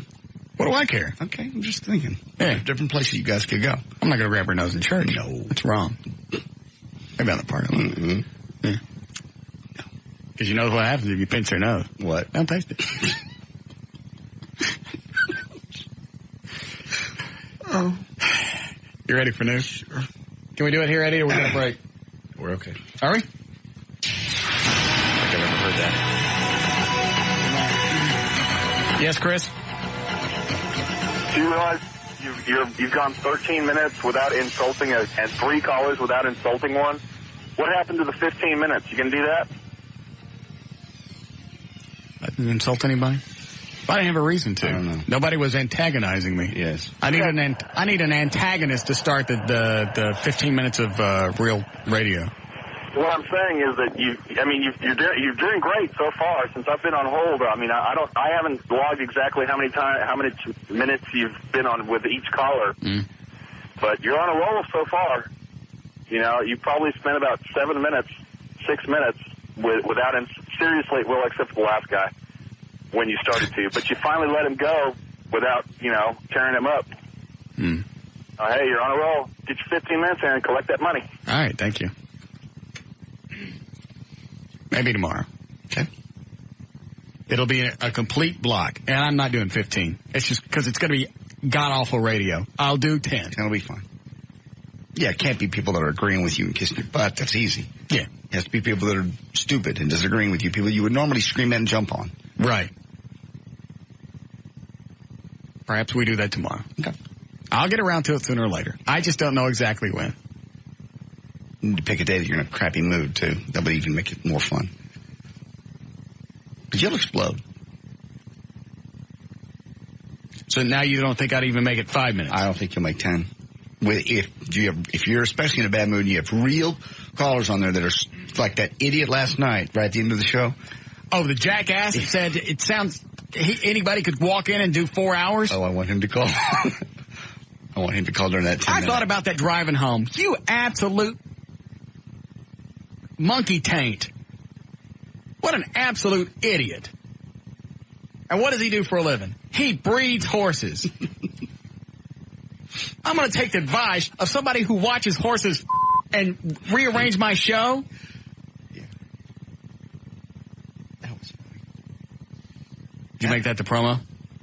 No. I can't remember when I made the promo. All right, we'll go ahead and do news then. 620, J.D. Ryan's on the thing. On the live, 105.3. And it's brought to us by Condoms to Go, located at 2540 Marsh in Trinity Mills in Carrollton. Eddie Boyd will be there Thursday from noon until 2. And while he's there, everybody gets 20% off everything in the store. And lunch will be provided. Condoms to Go. Central Command said today that the U.S.-led coalition remains unwavering in its conviction that there are weapons of mass destruction in Iraq, even though tests have proved negative at several suspected sites. Officials, coalition forces are offering enhancements and enticements to find out more about the fugitive Iraqi regime leaders. The coalition will also give rewards for proof of weapons of mass destruction. So now we're offering cash. Did they ever have an area that they were pretty sure that the weapons would be in? No. Most of it was mobile. Mobile weapons? Yeah, they found the chemical lab. They didn't find any chemical. They found that. Well, and they also found something else that said it was an area where they were building conventional weapons. Mm-hmm. Is that right? Yes. But so far, I haven't read or heard anything to where they've actually come across something and went, boom, here it is. Here's the chemical stuff we were worried about. Here's the mass destruction. We're in. We're covered. They got pretty close yesterday with the... It was rail cars that were buried underground it was complete chemical laboratory, and that's the only thing you could use it for. They didn't actually find the chemicals on it or anything like that. But number one, there was no reason for it to be buried unless they were hiding it from somebody. And number two, like I said, there's nothing else that they could use it for. You can't say, oh, we're going to make medicine with it or we're going to do this with it. It's strictly for mass producing chemical weapons. We better find something. Mm-hmm. Otherwise, we're going to look stupid. I still think we went in and made a point. What? I think we went in and made a... Well, also, our point for going in and doing this was they've got weapons of mass destruction. We have to go in and nip this in the bud. Yep. We better find something that required a bud nipping. Thank you. Tim Sears from Lansing, Michigan, was planning on a little swimming and a little fun in the sun on his Carnival cruise vacation, but spending 18 hours treading water in the Gulf of Mexico, not exactly what he had in mind. Sears allegedly fell from the Carnival cruise ship celebration. Well, they leave you. Less than 8 hours. They don't. I fell off one time. They left me. They don't. I did. Didn't. They did. He fell off 8 hours after it departed Galveston on Saturday. He was picked up by a cargo ship about 50 miles out in the Gulf, if you can imagine, on Sunday, and he was brought back to Port Arthur. I really don't know what happened, he said. He's 31 years old. The boat left Galveston about 4:30 Saturday afternoon. The last thing I remember was me and a buddy talking to some girls in the casino around midnight. The next thing I knew, I woke up in the water. Blackout. Is that what you think it is? Somebody could have slipped him something, but... How the hell do you tread water for 18 hours? How do you fall in the water supposedly unconscious and not drowned? I don't know, whatever. Blackout. Persistent sexual arousal syndrome. It's a phenomenon in which women, they're physically aroused even if sex is the last thing on their mind. It can last for days at a time and requires dozens of climaxes to go away. Sounds erotic? Well, it's not. According to folks that have had it, persistent sexual arousal syndrome has nothing to do with being horny or fantasies or anything like that. It's purely physical. Women say it's insanely distracting, even painful at times. And again, no one orgasm can make the feeling go away. Stories of women who've suffered, like this one, 22-year-old woman who was fired from her job because she constantly went to the bathroom to do that thing 12 times a day. And that's she was diddling herself? Mm-hmm. Not even counting the times in the car to and from work. She says she only experienced the persistent arousal during the 3 to 4 days before that time of the month. During those days, she would get an intense tingling sensation that would grow more and more powerful until it was unbearable. How old was this chick? This chick was 22. Good. I've never heard of that. Oh, you know what? We didn't hear from Natasha today. Dr. Natasha. She's supposed to call and tell us if she was with Monkey. That's why she ain't calling. Because you keep saying it's a monkey. She does. Hey, Brainiac. Yes. Call Dr. Natasha and see if her whiz test came back positive on being with Monkey. Will do. What happened to Mike Reno? I don't know. Well, thanks for being on top of it. Swizz Group is planning to offer handies for the handicapped, if you will. Somebody's going to yank on handicapped people? Yes. That's nice. Pro Infirmus. That's nice. An organization dedicated to treating the ill and disabled is going to train 10 touchers to take care of the needs of disabled. That's nice. Can't do it themselves. The main part of the job will be providing emotional relief. The fun part of the job, of course, is the massage portion. That's nice. Bumping naughties, oral favors, not part of the plan yet, but the organization might eventually hire ladies trained to deal with those needs of the disabled also. It is nice. It's very interesting. That would be even, can you imagine though, to be disabled and not be able to touch down there ever? I'd find some way. You have to hire somebody. Mm-mm. Well, if you couldn't bend over. I could. How? I would. Your back, now if your back's out, unless you're Christopher Reeves. If my crank was there and my hand was just to the right of it, you'd move it. I'd regenerate my spine. I believe you would. You would actually hear it grow, just so I could move my hand. All right, here's a quote. Who said this? I'm going to stop acting in the next few years because it's just too weird. You have to constantly be willing to live in a scary emotional place, which is why actors are in therapy all the time. Will Wheaton. No. Who's that? Played Wesley Crusher on Star Trek. No. Next Generation. Will Wheaton. No. I'm going with Will Wheaton. Here's your options. I want Will Wheaton. Christopher Walken. Will Wheaton. Marlon Brando. Will Wheaton. Angelina Jolie. Wheaton. Or Freddie Prinze Jr. Will Wheaton. Mm-mm. You're wrong. Wesley Crusher. Star Trek Next Generation. Christopher Will Wheaton. Marlon Brando. Yes. Angelina Jolie or Freddie Prinze Jr. Hold on a second. Yes, what is it? Dr. Natasha is without Monkey. Oh, that's too bad. What did she say? She said, all your jokes must have made it go away. Now you caused... I didn't abort her monkey. Did she have a monkey carriage? A Miss Monkey? No, just I guess the in vitro. Did she stick a coat hanger in her Curious George? What? Maybe the man with the yellow hat punched her in the stomach. Is she going to try again? Yes. Is she doing in vitro? Yeah. Oh, that's expensive. Why is she doing in vitro? Is there something wrong with her husband's semen? I don't know. How did you know she was doing in vitro? He just said they're going to try again with... She said when she was here she was doing in vitro. I never heard that. Did you hear it, Eddie? I never heard it. She say it on the air, Dan? Huh. Man, that's expensive. What's wrong with him? Part of it may be just, her age. I don't know. There are a number of different reasons, so I honestly don't know. In vitro. Now, does that mean something's wrong with him, or it's not making it all the way to her eggs? He's got the lazy sperm? It could be either or. If he's got a low sperm count, or actually, she talked about having done drugs and stuff like that when she was younger. That actually has a big effect on that. Scrambled her eggs? Yes. Maybe he's just got the lazy sperm. Bunch of sperm swimming towards her eggs with gold teeth.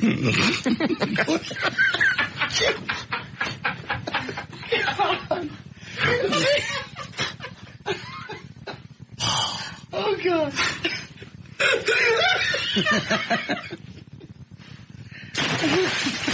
Swim.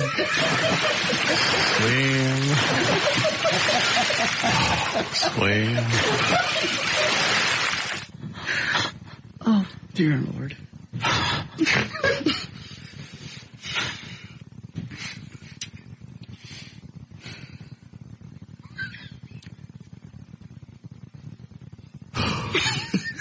Spurred.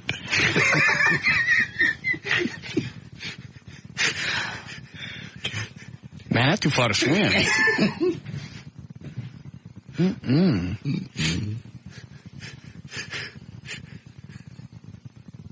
Why don't you breathe into Mike some more? That's making me laugh.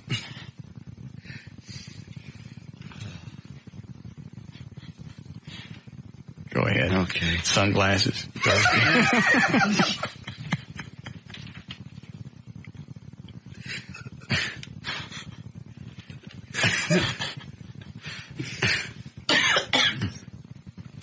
I'm going to stop acting in the next few years because it's just too weird. You have to constantly be willing to live in a scary... What are you reading? This is a quote. It's Will Wheaton. It's not. It's Freddie Prinze Jr. It's not ruin funny. In the April 19th TV Guide. Why is he going to stop acting? He's already begun his career as a writer. He wrote an episode for Mutant X, and it'll air later Hey, this month. get Dr. Natasha on the phone. See if she stopped being mad at us.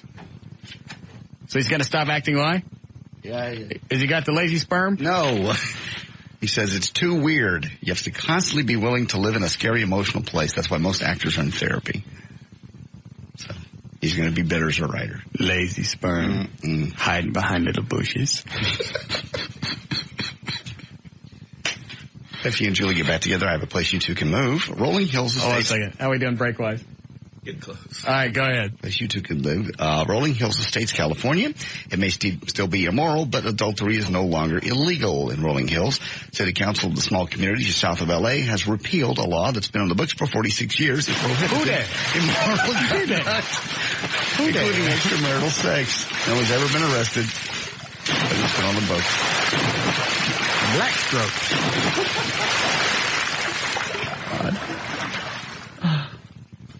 If you want to hear any audio, you don't need to. Of what? Of lazy sperm? No, well, in a way. Sneak preview last night. I need a nap. Platinum debuts in its regular time. I don't want to hear that. I want to break. Okay, just wrap it up. All right. It's about the hip hop. What is? It's. I don't have the audio loaded. I don't really care to hear it. That's good. Okay. In that case, is that your last story? You're not going to hear sticky fingers. Yeah, there's news and information brought to us by Lone Star Park. I'll see you in Grand Prairie, or actually Eddie will see you in Grand Prairie.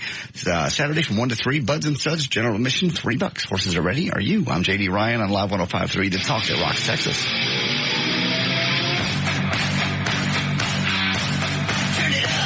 We'll be back with the Russ Martin Show.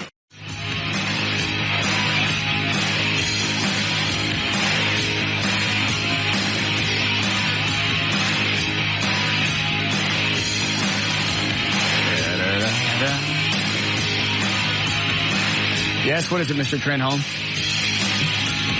I was just going to tell you, I don't know what happened to Dr. Natasha. I talked to her, and then she's not answering her phone. Maybe she's pissed. Was she upset that she ain't with Monkey? I don't think she was happy. But, like she said, she's going to keep trying until they... Now, what is in vitro? They take your eggs out and they sprinkle your husband's semen on them? I believe so. Then they put the eggs back in? Put them in a petri dish. Yeah, they make sure they're going. Then they put several back in you. And they give you a lot of fertility drugs, too. So a lot of people... she's going to have more than one kid. A lot of people have twins when this happens, if it takes. She's going to take that perfect little body and absolutely ruin it. And I believe it's about $15,000 each time you try this. Really? Yes.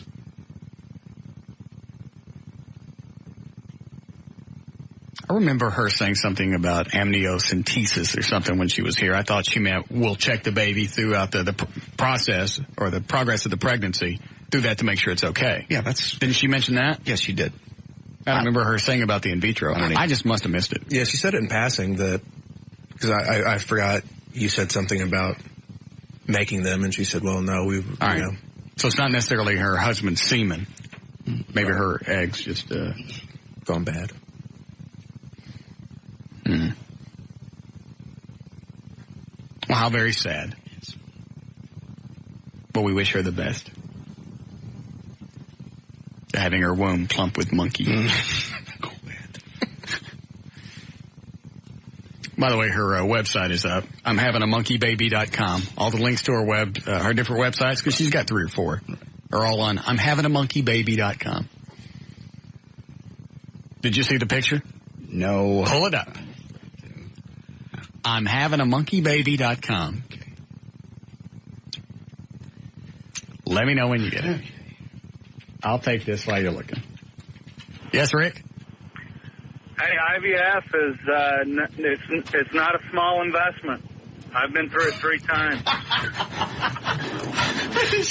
You see it? Yes. What does it cost each time, Rick? Between $15,000 to $18,000. Is it really? I'm sorry? Is it really? Yeah. Damn.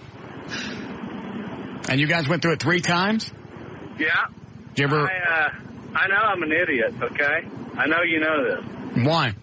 Well, her tubes were tied, and we wanted to have a second family. Okay. So, why does that make you an idiot? Spend that much money. You know what? You want to have a child, and in fact, I would be more apt to give you a child because you're going out of your way to have, to build a family as opposed to it being an accident. You'd probably make a better parent. Well, I thank you. And you have to have success. We're friends, and you keep talking. It's funny to watch this counter on the site just spin. Is it? Yeah. Had 150 hits in about 35 seconds. Have you seen the site, Eddie? All right, hold on. I'll pull it up over here. Don't even say on the air what it is. Okay. Chris at BurtBiz.com put that together. All right. I'm having a monkeybaby.com. If she sees this, she will never come back on the show. God. I swear. You are going to piss her off so bad.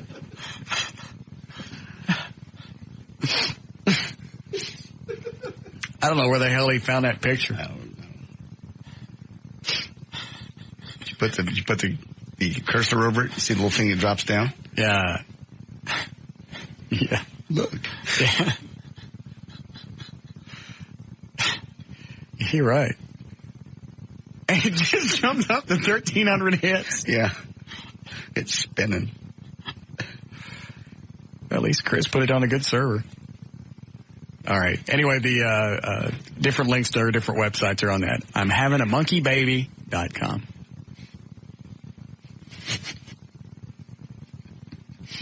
Looks like it's trying to lock up. All right. Were you in here for any other reason? No. Why are you still in here? Fine. What happened to Mike Reno? I don't know. I talked to him earlier, and he was going into a parent-teacher conference that he said was going to last an hour, and his cell phone still turned off. I don't know. All right. But he's confirmed for the white trash party. He said, we just got to pick a date. Now, it could be any date. Does it have to be a date where they're in, like, the 5-state region? Because what we did last time is we got lucky, and they happened to have a date open, and they were in Oklahoma. They're pretty much going to be in this area off and on throughout the rest of the year. Okay. So, I mean, we shouldn't have a problem. If that is the case, yes, we shouldn't have a problem working around that. Okay.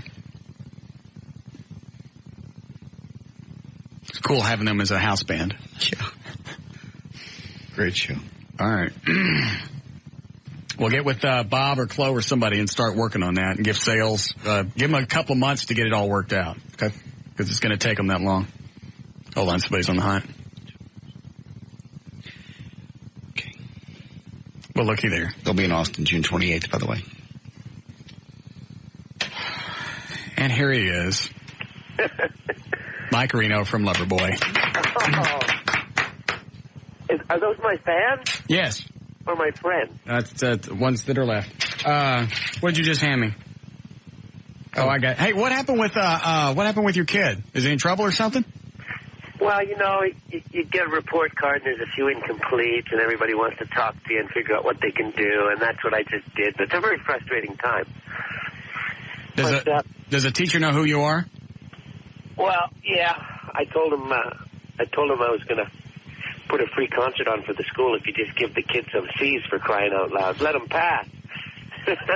That's got to be intimidating to have Mike Reno come in. You know, he's having problems. Well, what did they say? What did your kid say? How did he get out of it?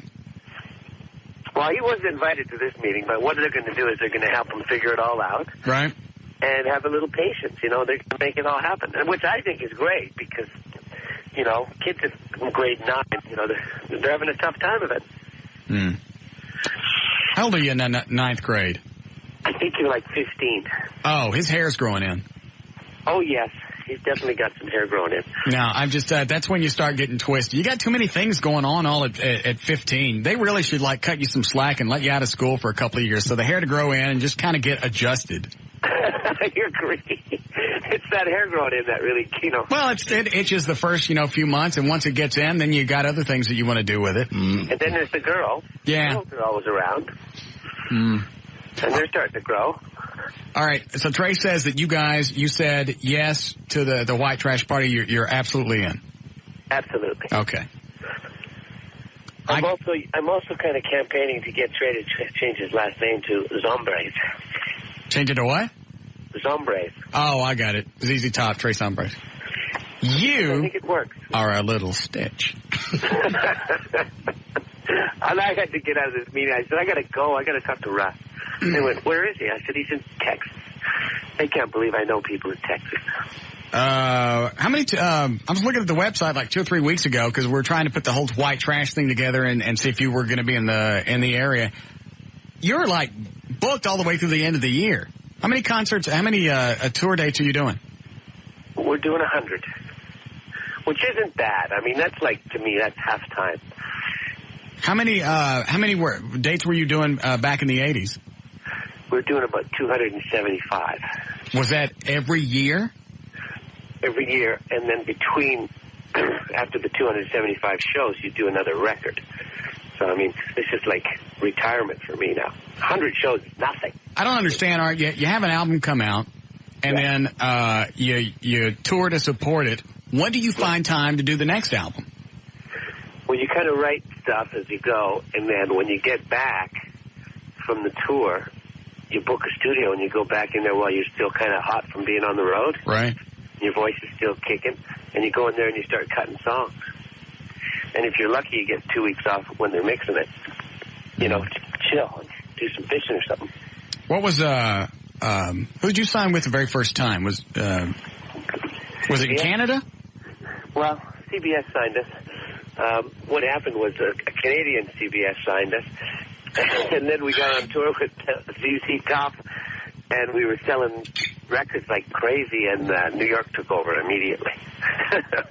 You know what we should do is, Trey, is Billy here? Yeah, let me go get him. Yeah, what we should do you mind talking to somebody that just signed a record deal? Not at all. Because what Billy really should do is talk to Mike, because they went through everything. You know, as soon as you sign the first record deal, you get all this money in, right? Well, you get enough money to cut a record, and then maybe get some bonus money if you got some really good, obvious hit songs. Well, we've talked about this before because Billy came in. He just signed with, who did he sign with? Columbia? Columbia, I want to say is, yeah. Is that right, Dan? All right. He signed with them, and they gave him this, huge, I won't say how much, but it was a 6-figure check. But he doesn't get to keep all that. I got to tell you about record companies, okay? Yeah. I think I can say this now because they don't owe me nothing and I don't owe them nothing. They just front you the money to do the record, then they take a percentage of the profits for the rest of your life. They're just really not very fair about it. Is there any way to protect yourself? Is there anything that he can do now to keep from getting screwed in the future? Yeah, pay for your own recording by yourself and don't ask them for any upfront money. Can you do that? That's what I would do. Hang on a second. I'd go to the bank and borrow it rather than take it from a record company. A record company takes it off you, takes 40% for the rest of your life. A bank just takes 6% or something till the loan's paid off. There's a big difference. Billy, have you spent By the way, this is Mike Reno on the phone. Oh, hey. Yeah. Hey. Billy, who'd you sign with? Was it Columbia? Yeah. Well, All Sony right. Columbia. Sony Columbia. He's got, what's the name of the album? Country Girl. Country Girl. He's doing it under the artist name DF Dub. Awesome. So they just gave him all this cash, and what is it he could do to keep from getting screwed throughout the rest of his music career? Well, you got to hang on to your publishing, and don't give that away because that's basically your retirement package. Have you done that, Billy? Well, that's what I'm looking into right now. We're going through publishing deals right now and taking the best offer. All right, so you haven't signed anything away yet? No, I haven't signed a publishing deal yet. Okay. Now, what a record company will try to get is a percentage of the publishing. This is the stuff that Michael Jackson and Paul McCartney are selling back and forth to each other. This is the stuff that's really worth the money. Is the publishing. It's the ownership of the songs. And that's really important. If I had to tell a guy one thing, try to keep most or all of your publishing. Yeah, that's what I know. That's what my manager says as well, so. What else? You want to ask him anything? Not often are you going to have Mike Reno to ask questions about. Yeah, I know. I mean, the whole thing is I just get nervous is because, see, I'm the weak person. When I get into the record label, when I get into the big offices, that's when I get nervous. And I like it's tough. It's tough not to be nervous around these guys. But this is what they do, you know. This is what they do for a living. I mean, I met a lot of nice guys along the way. Yeah. But the deal is, it's business, right? Yeah, it is. At the same time, I still get so nervous, though. I'm just like, oh, well, that's why. I mean, I want to be a part of everything as I can, and I want to have my hands in. But everything so far, nothing has went the way that I wanted it to. Were you expecting more money on that first check they gave you?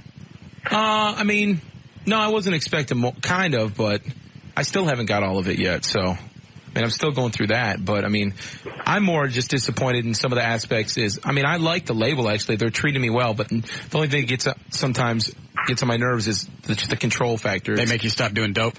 Yeah, they made me stop doing dope. Yeah, but no, it's just I don't have much control or much say so. Are you getting any? Mike, you live in Vancouver now, don't you? Yes, sir. Okay. Are you getting any airplay, Billy? I don't think so. Oh, he wouldn't have heard the song then. I mean, I think they just released it to possibly maybe like that. Here's a part of it, Mike. Oh, yeah. You hear that? Oh, yeah. Oh, yeah. Tell you a story about a country girl. Oh, yeah. She was a country girl from Cleveland, Texas, in a big city, and she liked my necklace. So we started talking while we took a ride in the big pickup truck, and my hat was to the side. She was a country girl from the class of 90s. You should see the album cover. He's got on red leather pants. No, I don't. Don't listen to him. His fingers, it's just his ass, and his fingers are crossed in the back. Oh, yeah. Stop. Yeah. That is a fabulous idea. I love the sound of that. Oh, thank you. He's also, what cut is the Hank Williams Jr. song? Track 2, I believe. Is it? Yeah. Here's the Hank song. I'm back. Come on. Liquor and pork rinds, assigned at the time, standing government lines. The single moms, no dads, living like nomads. How's this selling? It's doing good. I mean, the unfortunate part about even with the album cover with the red leather pants. And even with I think that actually has pushed it over the limit. No, it's good. It's going okay. But the label right now is kind of like in a retransitional phase. They just laid off 1,000 people. So somebody ain't selling no copies. I'm not doing as well as I thought. But at the same time, I told you. Flash in the pan. Yeah, I'm finding that you can make all your juice when you're on the road. Working hard for the audience, you give to them, they give to you. They sit buy T-shirts, you keep on the road, you keep working. That seems to be everybody's. People used to buy 4 million records, now they buy 800,000. That's why the record companies are sweating it a bit. Right now, all the live guys, you get out there and play live shows, boy, you can't take that away from you. Yeah, I'm doing a lot of radio shows right now, though, so I'm not getting paid for those. Oh, it's fun talking to jocks, ain't it? What's that? Oh, I love it. We're doing the radio show? I've been doing it 25 years, man. You guys are the coolest. You make it all happen. You talk to the people, they like your stuff, and there you are. Between you and the people. Yeah. Have you released anything new this year? I got a new thing I'm sending you. A new what? I'm going to send you a new record. What is it? It's called Renovation. It's all about my house building exploration. Is that done? It's RENO, ovation. Little play on words. I got it. I don't get it. And it's done in a renovation. Well, why didn't you say that? Well, that sounds too, you know. Oh, you know what? I saw that on your website. Is there a sample? There may be. I think there is. Hold on. What is it, JD? I had some of that stuff pulled off. How we doing, Eddie? Do we need a break? It was for the other thing he did, though. What? I was going to do a thing on the Voices for America. What is that? That's a bunch of us famous singers who got together to help out right after the Twin Towers got blasted. And we thought we'd do what we could to sell some product, send it all over through the USO to the people that could really use some help. Now, is this you and Loverboy, or what is it? It's me and Glenn Hughes and John Cafferty and guys like that, Leslie West, Pat Travers, guys that I know. Leslie West from Mountain? Yeah. Is that right? Yeah. Okay. Mississippi Queen. You got it. Yeah. Who else is on it? Let me think. Larry Hoppin from Orleans. We've got, I'm just trying to think now.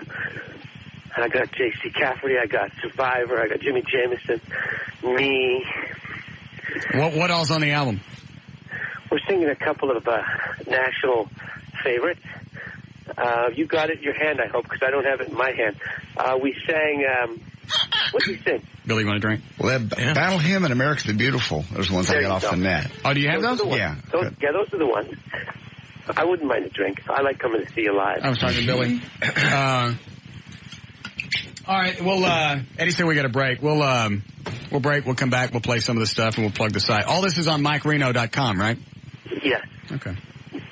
And you're confirmed for the white trash party. There's no backing out here. I'm going to take this as an oral agreement.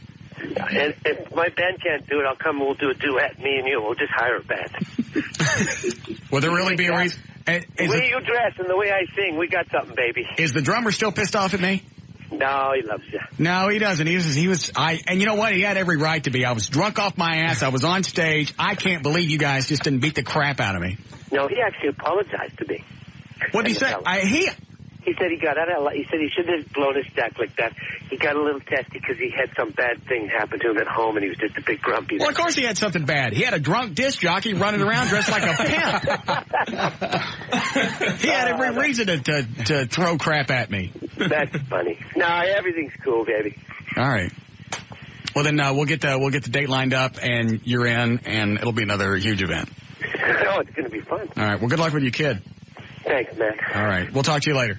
Ciao, baby. All right. It's Mike Reno from Loverboy, MikeReno.com. Do you have any other questions you want to ask him? Of course, it's too late now. Well, that's pretty crazy. Well, he's been through it a lot. Well, I mean, the publishing, I never would have thought of that. No, that is where all your money is. But see, the thing is, you have to get your publishing while you're, like, hot. Like, when your single's peaking is when you need to get it, because that's when they're coming after you. Are you hot right now? Well, it's okay, but now... Obviously, you got a lot of money. I gambled. See, I'm gambling right now. Oh. Because I got an offer, but I'm waiting for a better offer. So I'm going to wait till the second single and see if that one, if it comes up, and if it's, then, that's when it starts getting... You buy a house yet?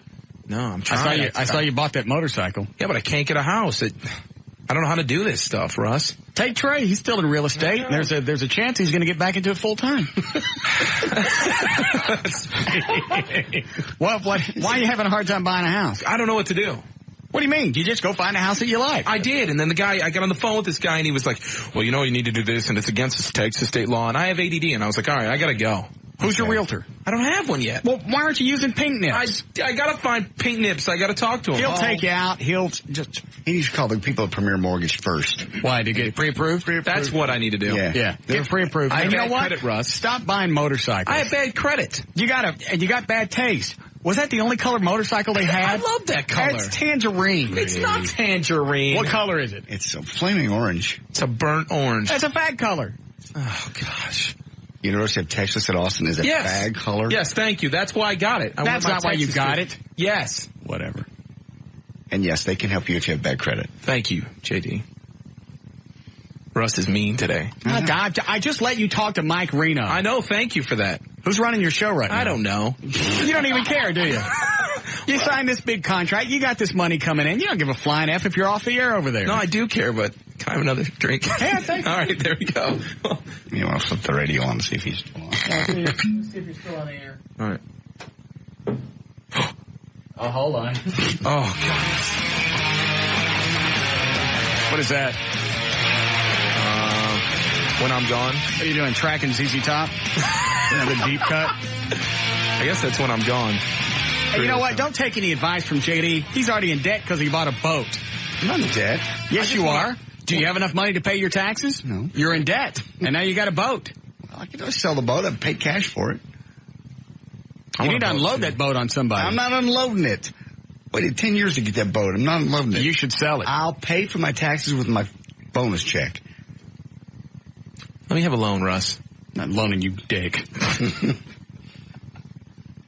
You need to sell that motorcycle. Why? You're starting to spend money too quick. So like JD that was gets the all only this. gift I gave to myself. JD's got all this money and he buys a boat. Now he can't even afford his own taxes. I will afford that. You sound like your father. You need to sell that boat. You need to sell that motorcycle. You need to get rid of it. Are you taking it out this weekend? Yes.